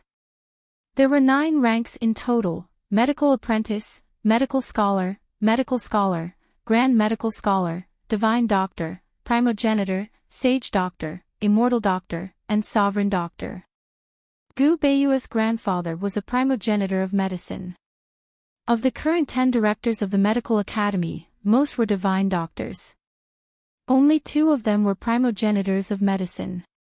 They had created their own schools of medical skills and were allowed to take in disciples independently. Shi Yuba was one of them. Although he was only a director, this old man was a 6th-ranked doctor. He held a pivotal position in the medical community, so it was no wonder he'd been so confident in his words. No wonder Gu Beiyue's expression had been so ugly just then. Heaven knows how Emperor Tianhui had managed to invite such an important figure, but Han Yunxi didn't care about that. She only wanted to know what basis director she had to say she'd made a mistake in her diagnosis. Han Yunxi might be bowed, but her aura wasn't weak. She stared straight at Director Shi and warned, "Director Shi, you should think it over clearly. Framing this Wang Fei is a very serious crime." As soon as these words came out, Shi Li Shi, who had always thought of himself as superior, sucked in a breath of cold air. What an arrogant woman. "Come with this old man will make you convinced." Han Yunxi didn't move, but looked towards Emperor Tianhui. "Rise." Emperor Tianhui reluctantly allowed her to rise. "Thanks to your majesty." Han Yunxi didn't lose any of her poise as she rose to her feet. Only then did she follow Director Shi into the inner rooms, with Emperor Tianhui and Gu Beiyue following closely behind. But as soon as they entered the room, Han Yunxi saw that Long Tianma was already unconscious on the bed. He was only wearing a white brocade robe, and his stomach was clearly bulging. So this was a relapse of his old ailment. That's impossible.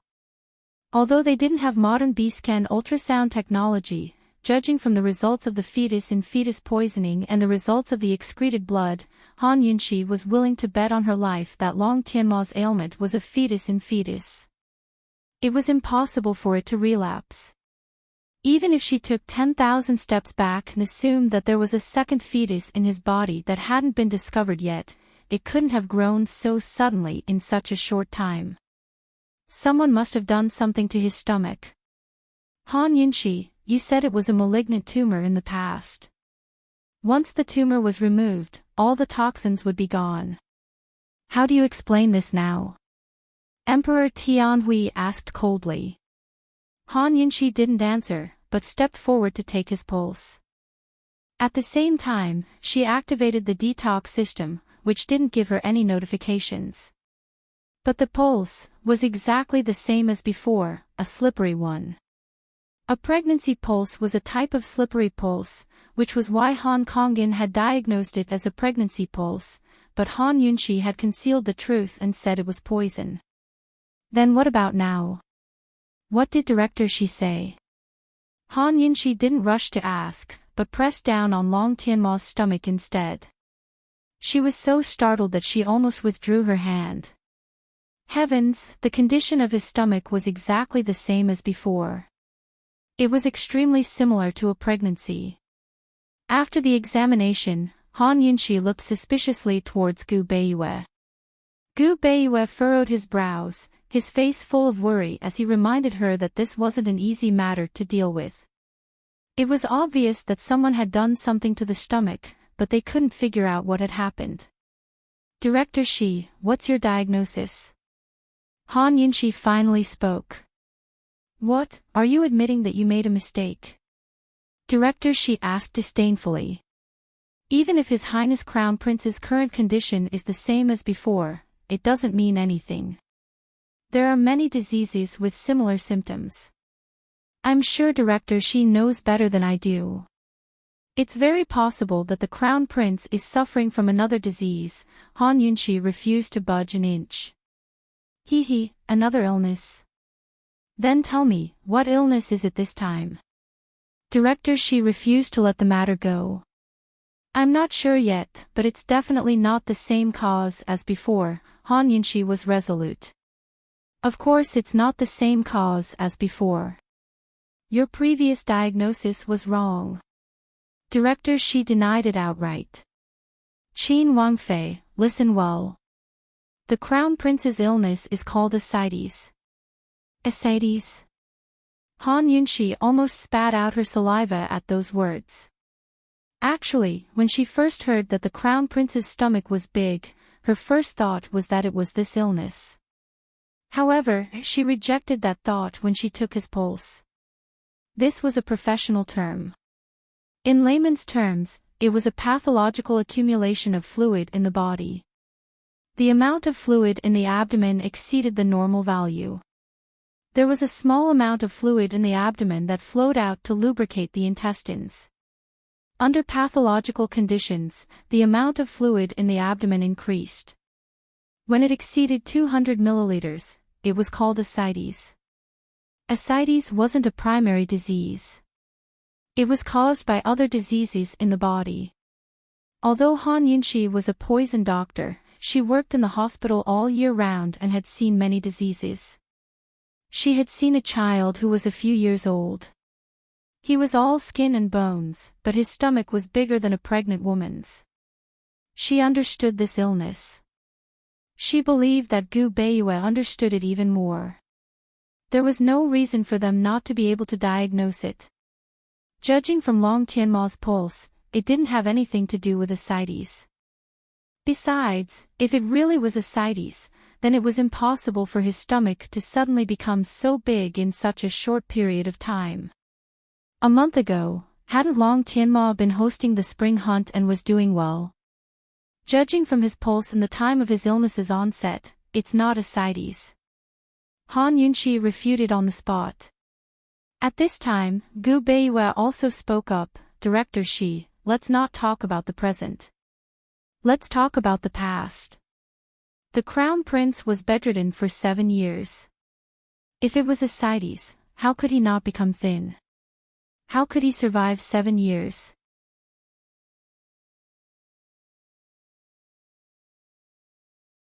Chapter 223. Once a person had ascites, they'd lose weight. Moreover, most ascites were caused by malignant diseases. How could Long Tianma have endured for 7 years? Director Shi's diagnosis was full of doubtful points. In fact, it was completely baseless. But when faced with Han Yunshi and Gu Beiyue's questions, Director Shi dismissed them with a single sentence. He said self-righteously, "You're talking about common ascites, but His Highness Crown Prince is suffering from a rare chronic form of ascites. The disease flares up slowly, similar to pregnancy. It was because of Qin Wangfei's misdiagnosis and careless use of poisons that caused the disease to flare up so suddenly. If old man hadn't arrived in time, His Highness Crown Prince's life would have been over." Director Shi's words were so convincing that they made it sound as if it were true. Han Yunshi couldn't help but laugh coldly. She'd heard that ascites was divided into 3 types, leaky, exudative, and bloody, but this was her first time hearing about chronic ascites. This fellow was a medical primogenitor, so he could create his own school of thought. What a bunch of nonsense. Who knew what he'd done to Long Tianma's body when Emperor Tianhui invited him here? That's why his abdomen was swollen and his pulse was slippery. A few days ago, when Emperor Tianhui made a move against young General Mu Qingwu, Han Yunshi assumed that he was seizing the chance to suppress the second imperial son's arrogance and push the crown prince down. Who knew that Emperor Tianhui was willing to use the crown prince to get rid of her? If Mu Qingwu couldn't gather enough provisions within half a year, his military authority would be revoked. The second imperial son would have lost half an arm, while the crown prince's mishap would have created a stalemate between the two factions in court. In the end, Emperor Tianhui would be the one to gain the most. This old fox was killing 3 birds with 1 stone. Han Yunxi was about to explain herself when Emperor Tianhui suddenly issued a cold order. Han Yunxi's medical skills aren't good enough. She swindled and almost caused the crown prince to lose his life. Someone come, lock her up in the prisons. As soon as he spoke, 2 imperial guards rushed in to detain Han Yunxi. I'm not convinced. Today, Han Yunxi finally understood what it meant to have power over justice, and what it meant to have the emperor above the sky in the world of imperial power. Your Majesty, I'm not convinced. Director, she doesn't have any evidence. He's wrongly accusing me. Han Yunxi angrily said. Emperor Tianhui didn't allow her to explain. Director Shi is a director of the Medical Academy and a 6th-rank primogenitor doctor. How could he make a mistake? Han Yunxi, if you still refuse to admit your mistakes, we will definitely not let you off easily. Men, take her away immediately. Han Yunxi gave a cold laugh. She didn't make any more futile attempts to explain herself, but her lips curved into a mocking smile as she narrowed her eyes at Director Shi. Her eyes were clear and bright, as if they could see through everything. A 6th-grade medical grandmaster. Do the elders of the Medical Academy know that you are so capable? She left behind these words before the imperial guards took her away. Director Shi's face was ghastly white. Without a doubt, Han Yunxi's words were a warning to him. Emperor Tianhui might be able to protect him in Tianning, but the Medical Academy wasn't a place where Emperor Tianhui's words counted. He couldn't let the Medical Academy know about this. Gu Beiyue allowed Han Yunxi to be taken away without saying a word. He had long predicted this would happen before Han Yunxi entered the palace. All he wanted to know was Director Shi's diagnosis. In the silence of the room, Director Shi finally looked towards Gu Beiyue. I heard that Imperial Physician Gu approved of your previous diagnosis as well. Nonsense. Nonsense. If he didn't approve, why would he have argued with Han Yunxi just then? Director Shi's question was giving Gu Beiyue some leeway to argue. At his words, Emperor Tianhui looked over as well. He knew that Director Shi had been trying to rope in Gu Beiyue all this time. Gu Beiyue was still young, but his medical skills had long reached the level of a 5th-rank divine doctor. His future prospects were immeasurable. Add that to Grandfather Gu's connections and his current position as head of the academy, and it wouldn't be difficult for him to apply for a director position in the Medical Academy. Moreover, Grandfather Gu was a 6th-rank primogenitor doctor as well. When he was a director, he'd been kind to others and made friends with many people. He had a high reputation and earned the respect of many of his peers. Amongst the directors, he was a spiritual leader. If Grandfather Gu hadn't passed away, he might have entered the Council of Elders by now. In this line of work, reputation and seniority were important. Even after Grandfather Gu's death, many people would still give Gu Beiyue face and take care of him. This was also why Emperor Tianhui placed Gu Beiyue in an important position and didn't make a move against Gu Beiyue after the Han family's free clinic. Roping in Gu Beiyue would be a great help to Director Shi when he entered the Council of Elders in the future. But Gu Beiyue refused a toast only to be forced to drink a forfeit. He didn't explain himself, but simply nodded. Yes. Moreover, this junior still agrees with esteemed Wang Fei's diagnosis. You. Director Shi was caught off guard. His old face fell as he approached Gu Beiyue and said in a low voice, Imperial Physician Gu, a wise man submits to circumstances. Your grandfather has already passed away a long time ago. You have nothing to do with the medical academy now. In other words, Director Sheik admits to framing esteemed Wang Fei and has a guilty conscience. Are you afraid that the medical academy will pursue the matter? Gu Beiyue retorted seriously. He looked like a frail, gentle, and modest gentleman, but Gu Beiyue never gave anyone face when it was time to be blunt. Director Shi had not only been rejected, but humiliated as well. A lofty man like him had always been respected and flattered by his juniors, so he'd never suffered such humiliation. His face alternated between red and white, but he couldn't speak. Emperor Tianhui didn't expect Gu Beiyue to be so insistent. After all, Gu Beiyue had been in the imperial physician courtyard for many years and had seen all sorts of infighting in the imperial harem. He'd faced plenty of temptations and roped in as well. He'd always been a loner, unmoved by anyone or anything. But now he was helping Han Yunshi because he had his heart set on the Duke of Qin. Or had Han Yunshi used some sort of bewitching spell on him? No matter what, Emperor Tianhui wasn't planning to keep him around any longer after what he'd said today. Someone come, Imperial Physician Gu neglected his duties and aided the tyrant in his tyranny. He knows his wrongs and refuses to mend them. Throw him into the prisons as well. Han Yunshi retorted a few more times, but Imperial Physician Gu didn't even say a single word of injustice. He only gave the unconscious Long Tianma a pitying look before allowing the Imperial guards to escort him out. Director Shi watched Gu Beiyue's retreating form with a sigh despite his anger. Such a young man, what a waste. The medical academy. Emperor Tianhui trailed off. He was more concerned about that. Your Majesty, don't worry. His Highness Crown Prince's illness can't be cured by anyone besides this old official. Even if the Council of Elders came, they wouldn't have the right to speak. Director Shi wouldn't have dared to do such a thing for Emperor Tianhui if he didn't have some skills. Emperor Tianhui nodded his head in satisfaction. But as soon as he left the Eastern Palace, he ran into the Empress Dowager, who'd hurried over after hearing the news. This meant that news of Han Yunshi and Gu Beiyue's imprisonment had spread very quickly.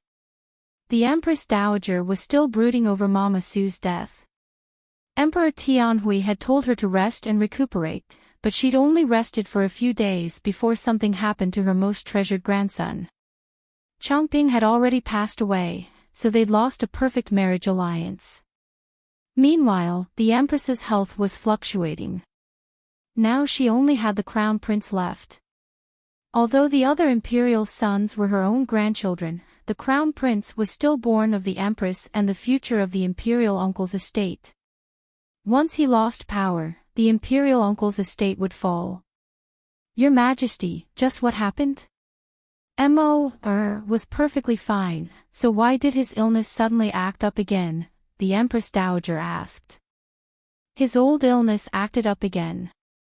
Fortunately, Director Shi was here, or else the consequences would have been unthinkable. Emperor Tianhui sighed with emotion. He wasn't telling the truth to his own mother. 20 years ago, this mother had wholeheartedly helped him fight for the throne, but now her heart was all on the Crown Prince. The heartless nature of the imperial family included husband and wife. Only the newlyweds laughed in the imperial harem, but not the old. Brothers and sisters were heartless as well. Countless brothers and sisters fought and killed each other. Parents were even more heartless as well. Father and son, mother and son, would fight for their own interests one day. Although Emperor Tianhui had made Long Tianma the Crown Prince and spent countless efforts to nurture him, Long Tianma could change. Times were changing as well. Emperor Tianhui wasn't even 50 years old yet, so he had his own plans.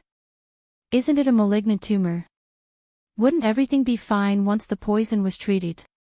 Why did it act up again? The Empress Dowager asked. If she couldn't sniff out the fishy details, then she'd be Emperor Tianhui's mother in vain. It really was a misdiagnosis. If Muhu doesn't believe me, then go take a look for yourself. Jin still has urgent business to attend to, so I won't accompany Muhu, Emperor Tianhui said respectfully. The Empress Dowager was an intelligent woman. A complicated look flickered past her eyes before she stopped doubting him. Then can Director Shi cure Tianmo? It'll take some time. Muhu doesn't need to worry. Emperor Tianhui's words were a heart-strengthening drug for the Empress Dowager. She nodded and said, Emperor, you can go busy yourself. I'll go take a look at that pitiful child. Naturally, the news spread out of the palace and caused an uproar as soon as daybreak. This wasn't the first time Han Yunxi had been imprisoned, but the fact that she'd been imprisoned for the sake of the crown prince wasn't the first time she'd been imprisoned. Even an idiot could tell that things were serious this time. At the Duke of Qin's estate, Zhao Mama had ignored Han Yunxi's orders to search for His Highness Duke of Qin after she left last night. Unfortunately, she couldn't find him. Currently, Long Fei Yi was at the solitary enclosure, so he knew the situation like the back of his hand. Tang Li was sitting by his side, looking over with a teasing smile. Your Highness Duke of Qin, you've dragged esteemed Wang Fei down so badly. Why aren't you thinking of ways to save her? After witnessing Han Yunxi's abilities and courage, Tang Li quite liked her. But that woman's identity was still unknown. Long Fei Yi had been investigating Han Yunxi for a while now, but he couldn't do anything about it. He tried multiple times to ask him about Han Yunxi's origins, but this fellow always avoided the question. Thus, Tang Li could only keep his distance from her. Director Shi insisted that it was a misdiagnosis, so the only people who could save her now were the medical academy's people. Long Fei Yi didn't have any connections in the medical academy, but he had people in Medicine City. Medicine City was medicine. Without medicine, there was nothing to be done. Without medicine, medicine was a pile of trash. Medicine City and Medical City had always been close family. On one side, Chu Shifeng had been waiting for His Highness Duke of Qin's orders as well. But Long Fei Yi wasn't in a rush. Instead, he said meaningfully, Your Lordship would like to see just how capable Gu Beiyue is. At these words, Chu Shifeng and Tang Li exchanged glances with tacit understanding. Neither of them said a word. Long Fei Yi wasn't in a rush to save her, but he made a high-profile appearance at the Justice Court's prisons that very afternoon to visit them.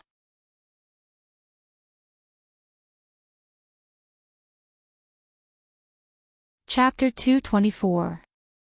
When had His Highness Duke of Qin ever visited the Justice Courts, much less visited anyone in prison?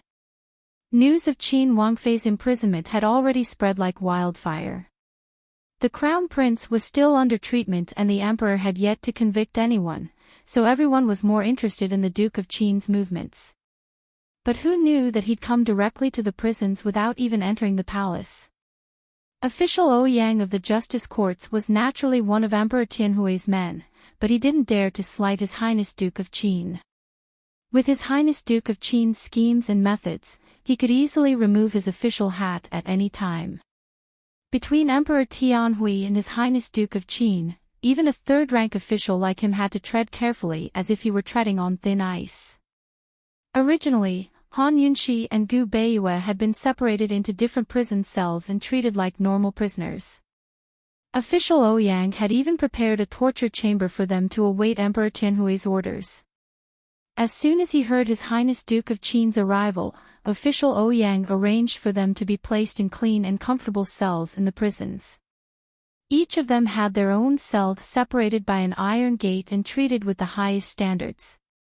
As for why Long Fei was visiting the prisons in a high-profile manner, that was because he'd ordered someone to report his intentions before he even arrived at the Justice Courts. This meant that the Justice Courts had to formally receive him. A carriage bearing the Duke of Qin's insignia stopped in front of the Justice Court's main gates. Long Fei Yi was dressed in fine robes as he stepped off the carriage on the back of a servant. He was handsome and aloof, noble and inviolable. all of the doors of the justice courts were wide open. Official Ouyang and all of the officials knelt at the foot of the steps to welcome him. It was a spectacular sight, so it was hard for the entire capital not to know that the Duke of Qin had come to visit. How was this a prison visit? Those who didn't know better might even think that His Highness Duke of Qin had come to inspect the justice courts. But Long Feiyi didn't place any importance on their respect. He walked past official Ouyang and said cold, still not leading the way. Yes, yes. Official Ouyang hurriedly got up and personally led the way. This was his first time seeing His Highness Duke of Qin up close, but he was so intimidated by his cold and solemn aura that he didn't even dare to raise his head. Long Feiyi did not ask anything along the way and went straight to the prison.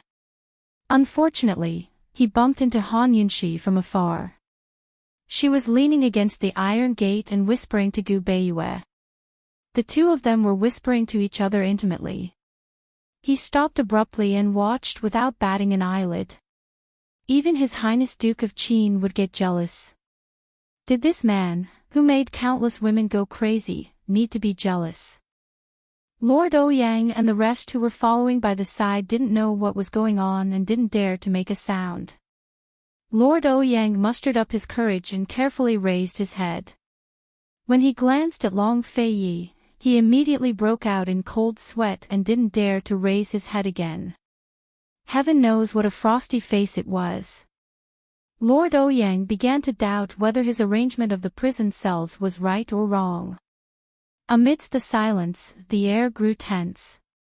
It wasn't until Han Yunxi inadvertently turned her head and saw them that everyone let out a sigh of relief.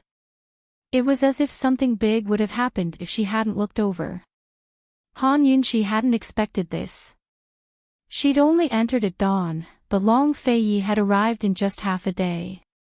She knew that even if Xiao Mama didn't say anything, this guy would quickly find out about this matter. She just hadn't expected him to come here. She had just been discussing this matter with Gu Beiyue. Apart from the people of Medicine City, no one else would be able to help them. Long Feiyi should be very clear about this. He was on good terms with the Wang clan of Medicine City. It shouldn't be difficult for Duke Wang to come forward and find the Council of Elders. Han Yunxi didn't mention any of this to Gu Beiyue. She was only puzzled. What was this guy doing here instead of going to the Wang clan? Of course, no matter what he was here for, she'd be safe now that he was here. Han Yunxi didn't hide the pleasant surprise in her eyes as they shone brightly. Greetings to Your Highness Duke of Qin. Gu Beiyue bowed. Han Yunxi murmured, Your Highness. Long Feiyi didn't say anything. As soon as he approached, official Ouyang hurried forward to open the lock. Unexpectedly, not only did Long Feiyi have no intention of entering, he even questioned him coldly, Official Ouyang, who allowed you to open the lock of a criminal personally appointed by His Majesty? Everyone was startled by these words. Even Han Yunxi was taken aback. She didn't understand what he meant. Gu Beiyue stood in the shadows, so his expression couldn't be seen. However, Long Feiyi didn't allow him to rise. He maintained his salute from beginning to end. Official Ouyang was even more confused. He stepped back and said, Yes, Your Highness is right. This official has failed in his duty. Long Feiyi didn't enter, but he couldn't just stand there. Official Ouyang hurriedly ordered someone to bring a chair for him to sit outside the cell. Tea, pastries, and incense were all served. Long Feiyi lazily sat down. He wasn't in a hurry to speak. If he didn't speak, Han Yunxi, who didn't understand the situation, wouldn't speak. This made official Ouyang very anxious. He was at a loss. What did His Highness Duke of Qin mean by this attitude? Should he tactfully step aside and let His Highness and esteemed Wang Fei speak alone? Or should he continue to stand guard here and listen to what they had to say? Official Ouyang was about to go greet him when Qin Wang Rong arrived. His thick eyebrows reached his temples, and his eyes were bright and spirited. Although he was old and his hair had turned white, he still looked luxurious and majestic. His scholarly robes couldn't hide the stern and dignified air of a man who'd spent half his life on the military.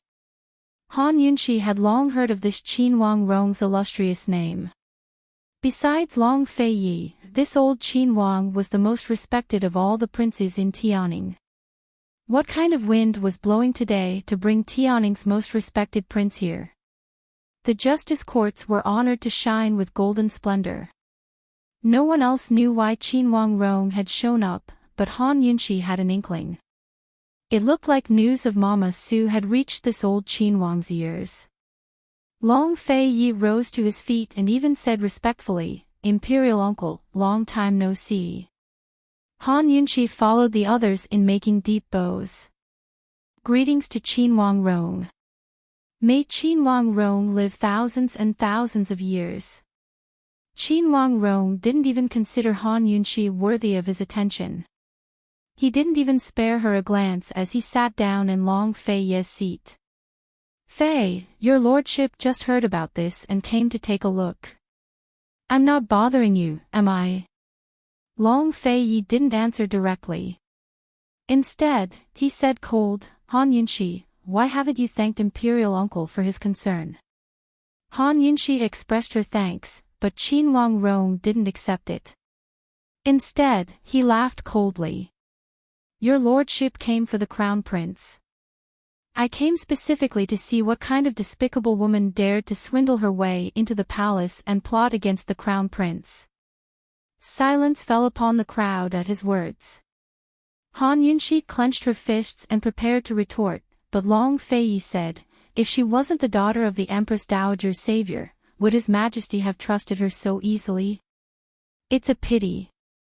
Long Fei Yi didn't finish his sentence, but only gave a light, mocking laugh. Han Yunshi looked at him in disbelief.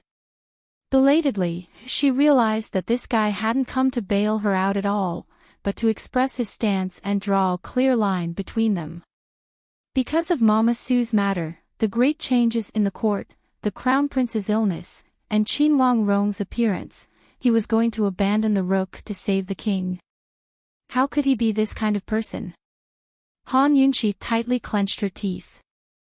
Her anger towards Long Fei Yi overshadowed her dissatisfaction towards Qin Wang Rong. She didn't want to believe it. Because he already knew that he would throw her out one day, was that why he refused to tell her all his secrets? She really had been willing all along. For the first time, Han Yunshi discovered that she was pitifully stupid. Long Fei Yi's attitude also surprised Qin Wang Rong. However, Qin Wang Rong was a shrewd old man, not a calf that was easy to scare. Hong Kongan has already misdiagnosed once, and now this kind of thing has happened. In your lordship's opinion, the Han family must be exterminated as a warning to others. He said coldly. The Han family was what Han Yunshi cared about the most. He didn't expect that Long Fei Yi would actually agree. After the case is settled, severe punishment must be meted out. Your lordship came today specifically to inform official Ouyang that there's no need to have misgivings about this lordship's face. Everything must be done according to the law. As he spoke, he paused for a moment before continuing, official Ouyang is a fair and just person. Your lordship was just praising him.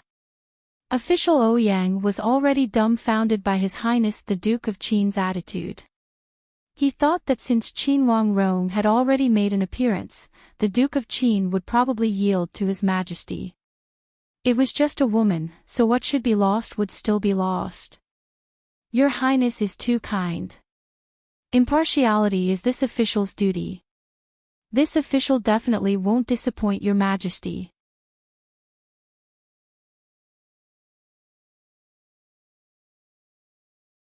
Chapter 225.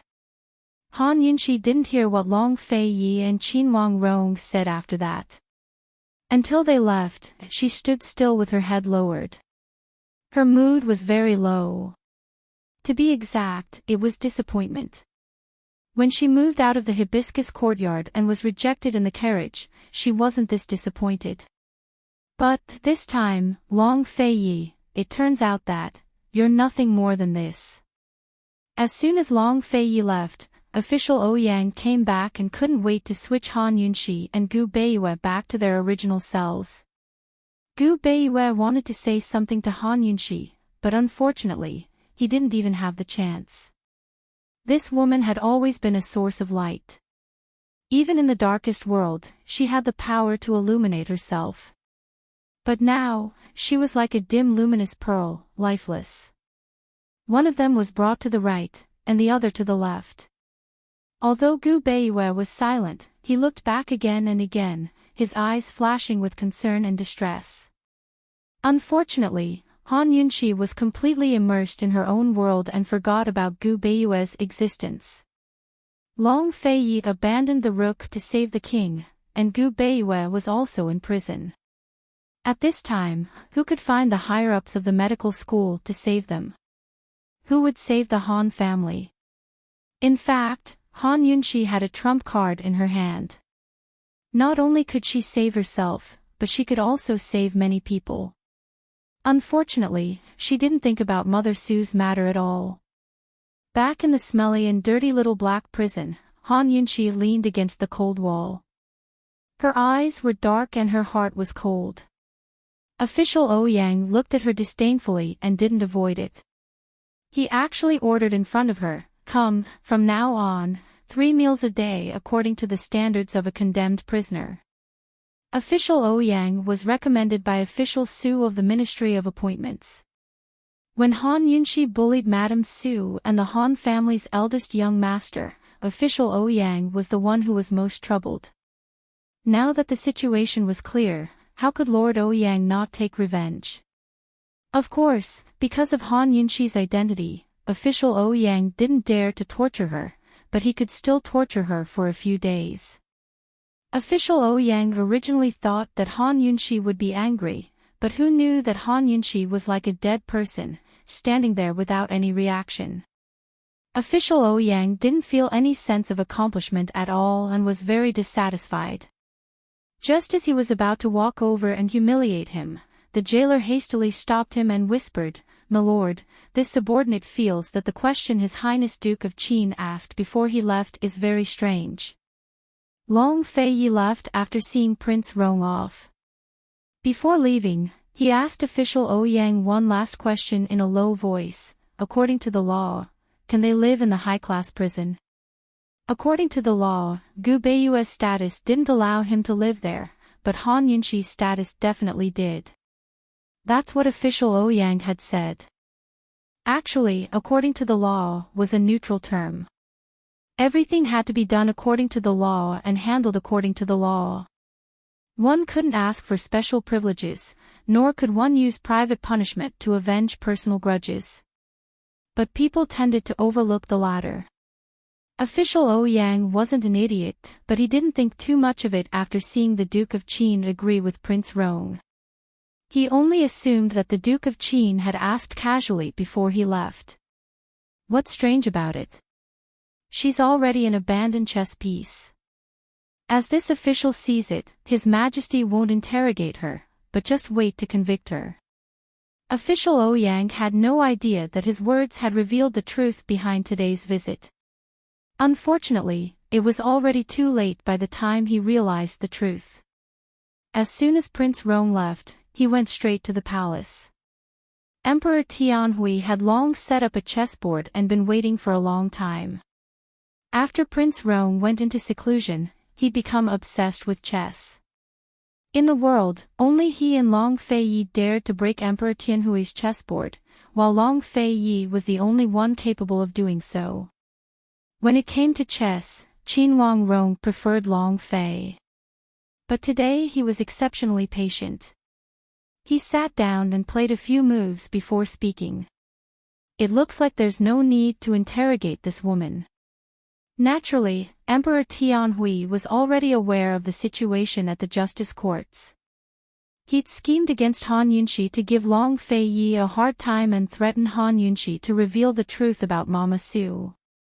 Now Long Fei Ye's attitude of abandoning the rook to save the king made it clear that the woman knew nothing about Mama Su.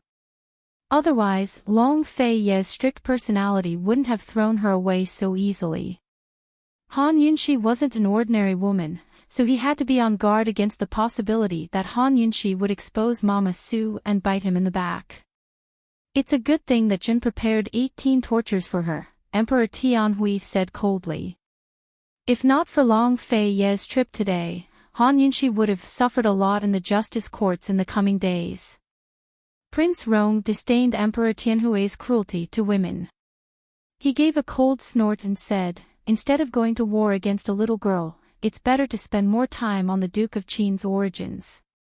Our Tianning's imperial bloodline can't be sullied." Seeing Qin Wang Rong's disdainful expression, Emperor Tianhui felt uncomfortable despite his deference to the man. He was the ruler of a nation who couldn't be looked down upon. Yes, Imperial Uncle's teachings are right. He didn't plan to continue the topic. Of course, he didn't plan to torture Han Yunxi either, lest Prince Rong look down on him again. In the end, dealing with women wasn't something a man should do, much less the demeanor of a nation's ruler. Although it was surprising, Prince Rong's appearance made the Duke of Qin's compromise reasonable. Han Yunxi's trial was the Duke of Qin's first step to compromise. Emperor Tianhui believed that the first step would lead to a second, then a third. Once the Duke of Qin's henchmen were taken care of, he refused to believe that the Duke of Qin had 3 heads and 6 arms to break free of his inescapable net. Long Fei Yi had just returned to the solitary enclosure when Tang Li rushed to meet him. "Long Fei Yi, have you gone mad?" he demanded. Long Fei Yi arched a brow at him, but didn't answer. Instead, he asked Chu Shifeng, "Have there been any movements from Medical City?"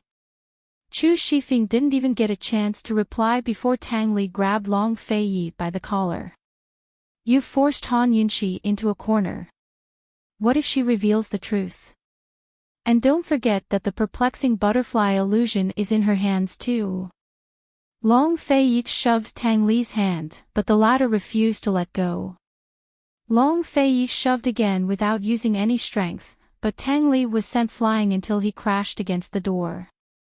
He elegantly straightened out his collar and asked, "Isn't this the best chance to test her?" "That's too high of a price." Tang Li wasn't convinced. "Your lordship can afford to lose," Long Fei Yi was nonchalant. "You." Tang Li was infuriated, but had no words to retort. He simply sat on one side, too lazy to speak. Chu Shifeng was stunned as well, but if he had to seriously answer whether he believed Han Yunxi or not, he'd still believe her. That woman was different from other women, perhaps even better than men. She had her own principles and strength of character, as well as the confidence to do certain things. Of course, Chu Shifeng didn't dare to say too much.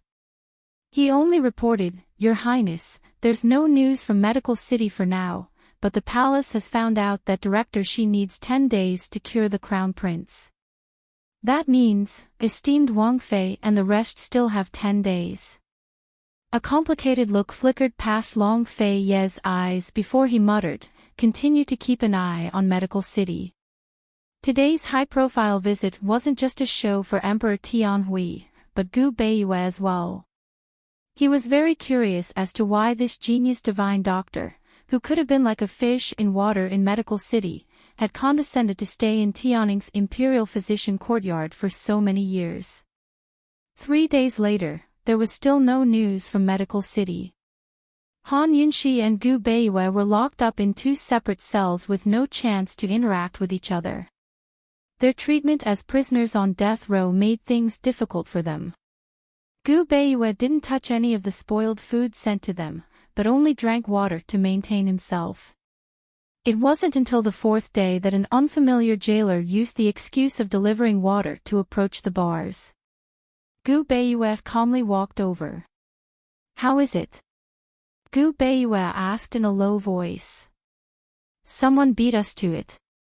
Luo Zuishans already asked for instructions from the Council of Elders." He'll reach Tianning's capital tonight, the jailer replied. Long Fei Yi? Gu Beiyue asked doubtfully. He had a way to get in touch with Medical City on the day of his capture, so he had his reasons for not moving immediately. It's not the Duke of Qin. There's been no movement from him at all. It's Gu, the jailer replied. Gu Beiyue's eyes lit up as he seemed to understand something. He smiled faintly. He's smart enough to know to find Luo Zuishan. Who was Luo Zuishan? Besides the late grandfather Gu, there were only two other sixth-ranked primogenitor doctors in the medical academy. One was Director Shi, and the other was Director Luo Zuishan. It wasn't easy to invite the elders of Medical City's Council of Elders. Moreover, they had their own misgivings, so they might not be as effective as Luo Zuishan. Luo Zuishan and Director Shi were sworn enemies. Neither of them could stand to see the other doing well. Once Luo Zuishan found Director Shi's weakness, he'd disregard all face and fight to the death without yielding an inch. Master, this guy Gu's background. Before the jailer could finish speaking, Gu Beiyue motioned for him to shut up.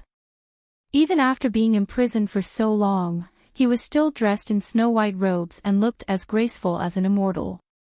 In the darkness, he made a shushing motion and pressed a white jade finger against his thin lips, giving off an indescribable sense of nobility and mystery.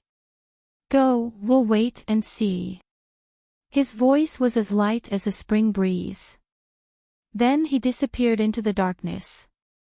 Just who was Gu Qishao? At this moment, this evildoer was in Han Yunqi's cell. This was already his third visit, and each time he came, he was carrying a large bag. She didn't know where he'd found the key, but he'd boldly opened the door and entered without alarming the jailers. It could be considered a miracle. Every time he came, he brought along a clean quilt, a bag of dry rations, and a bag of hot food. Although they were all wrapped up in a large bag, they were packed in an orderly fashion. Even the scents didn't affect each other. Every time Han Yunqi opened the bag, she had the illusion that Gu wasn't an evildoer at all, but a perfect man for traveling. He said that the quilt had to be changed every day so she could sleep soundly. The dry rations were her snacks, while the hot food was her main meal. Don't worry, he'd guarantee she'd be able to walk out of here within 10 days. Of course, even if Han Yunqi didn't pay him much attention, he still persisted in asking her 3 questions. Just what's your relationship with the Tang clan? Who taught you the poison arts? Who's your real father? As a matter of fact, he was helping Han Yunqi change her bed as he asked her questions. Meanwhile, Han Yunqi was crouching on one side with a bowl of fragrant white rice, gorging herself on it. Ever since Grand Concubine Yi starved her for days and nights, she couldn't stand hunger. Without Gu, she'd have long fainted from hunger. You're tuning into the LoveLore Library YouTube channel. We're so grateful for your support, and don't forget to subscribe to join us on this incredible journey through captivating stories. Your generosity through donations truly makes a world of difference, as it's the primary source of revenue that allows me to expand and enhance this channel for you. Thank you from the bottom of my heart for being a part of this adventure.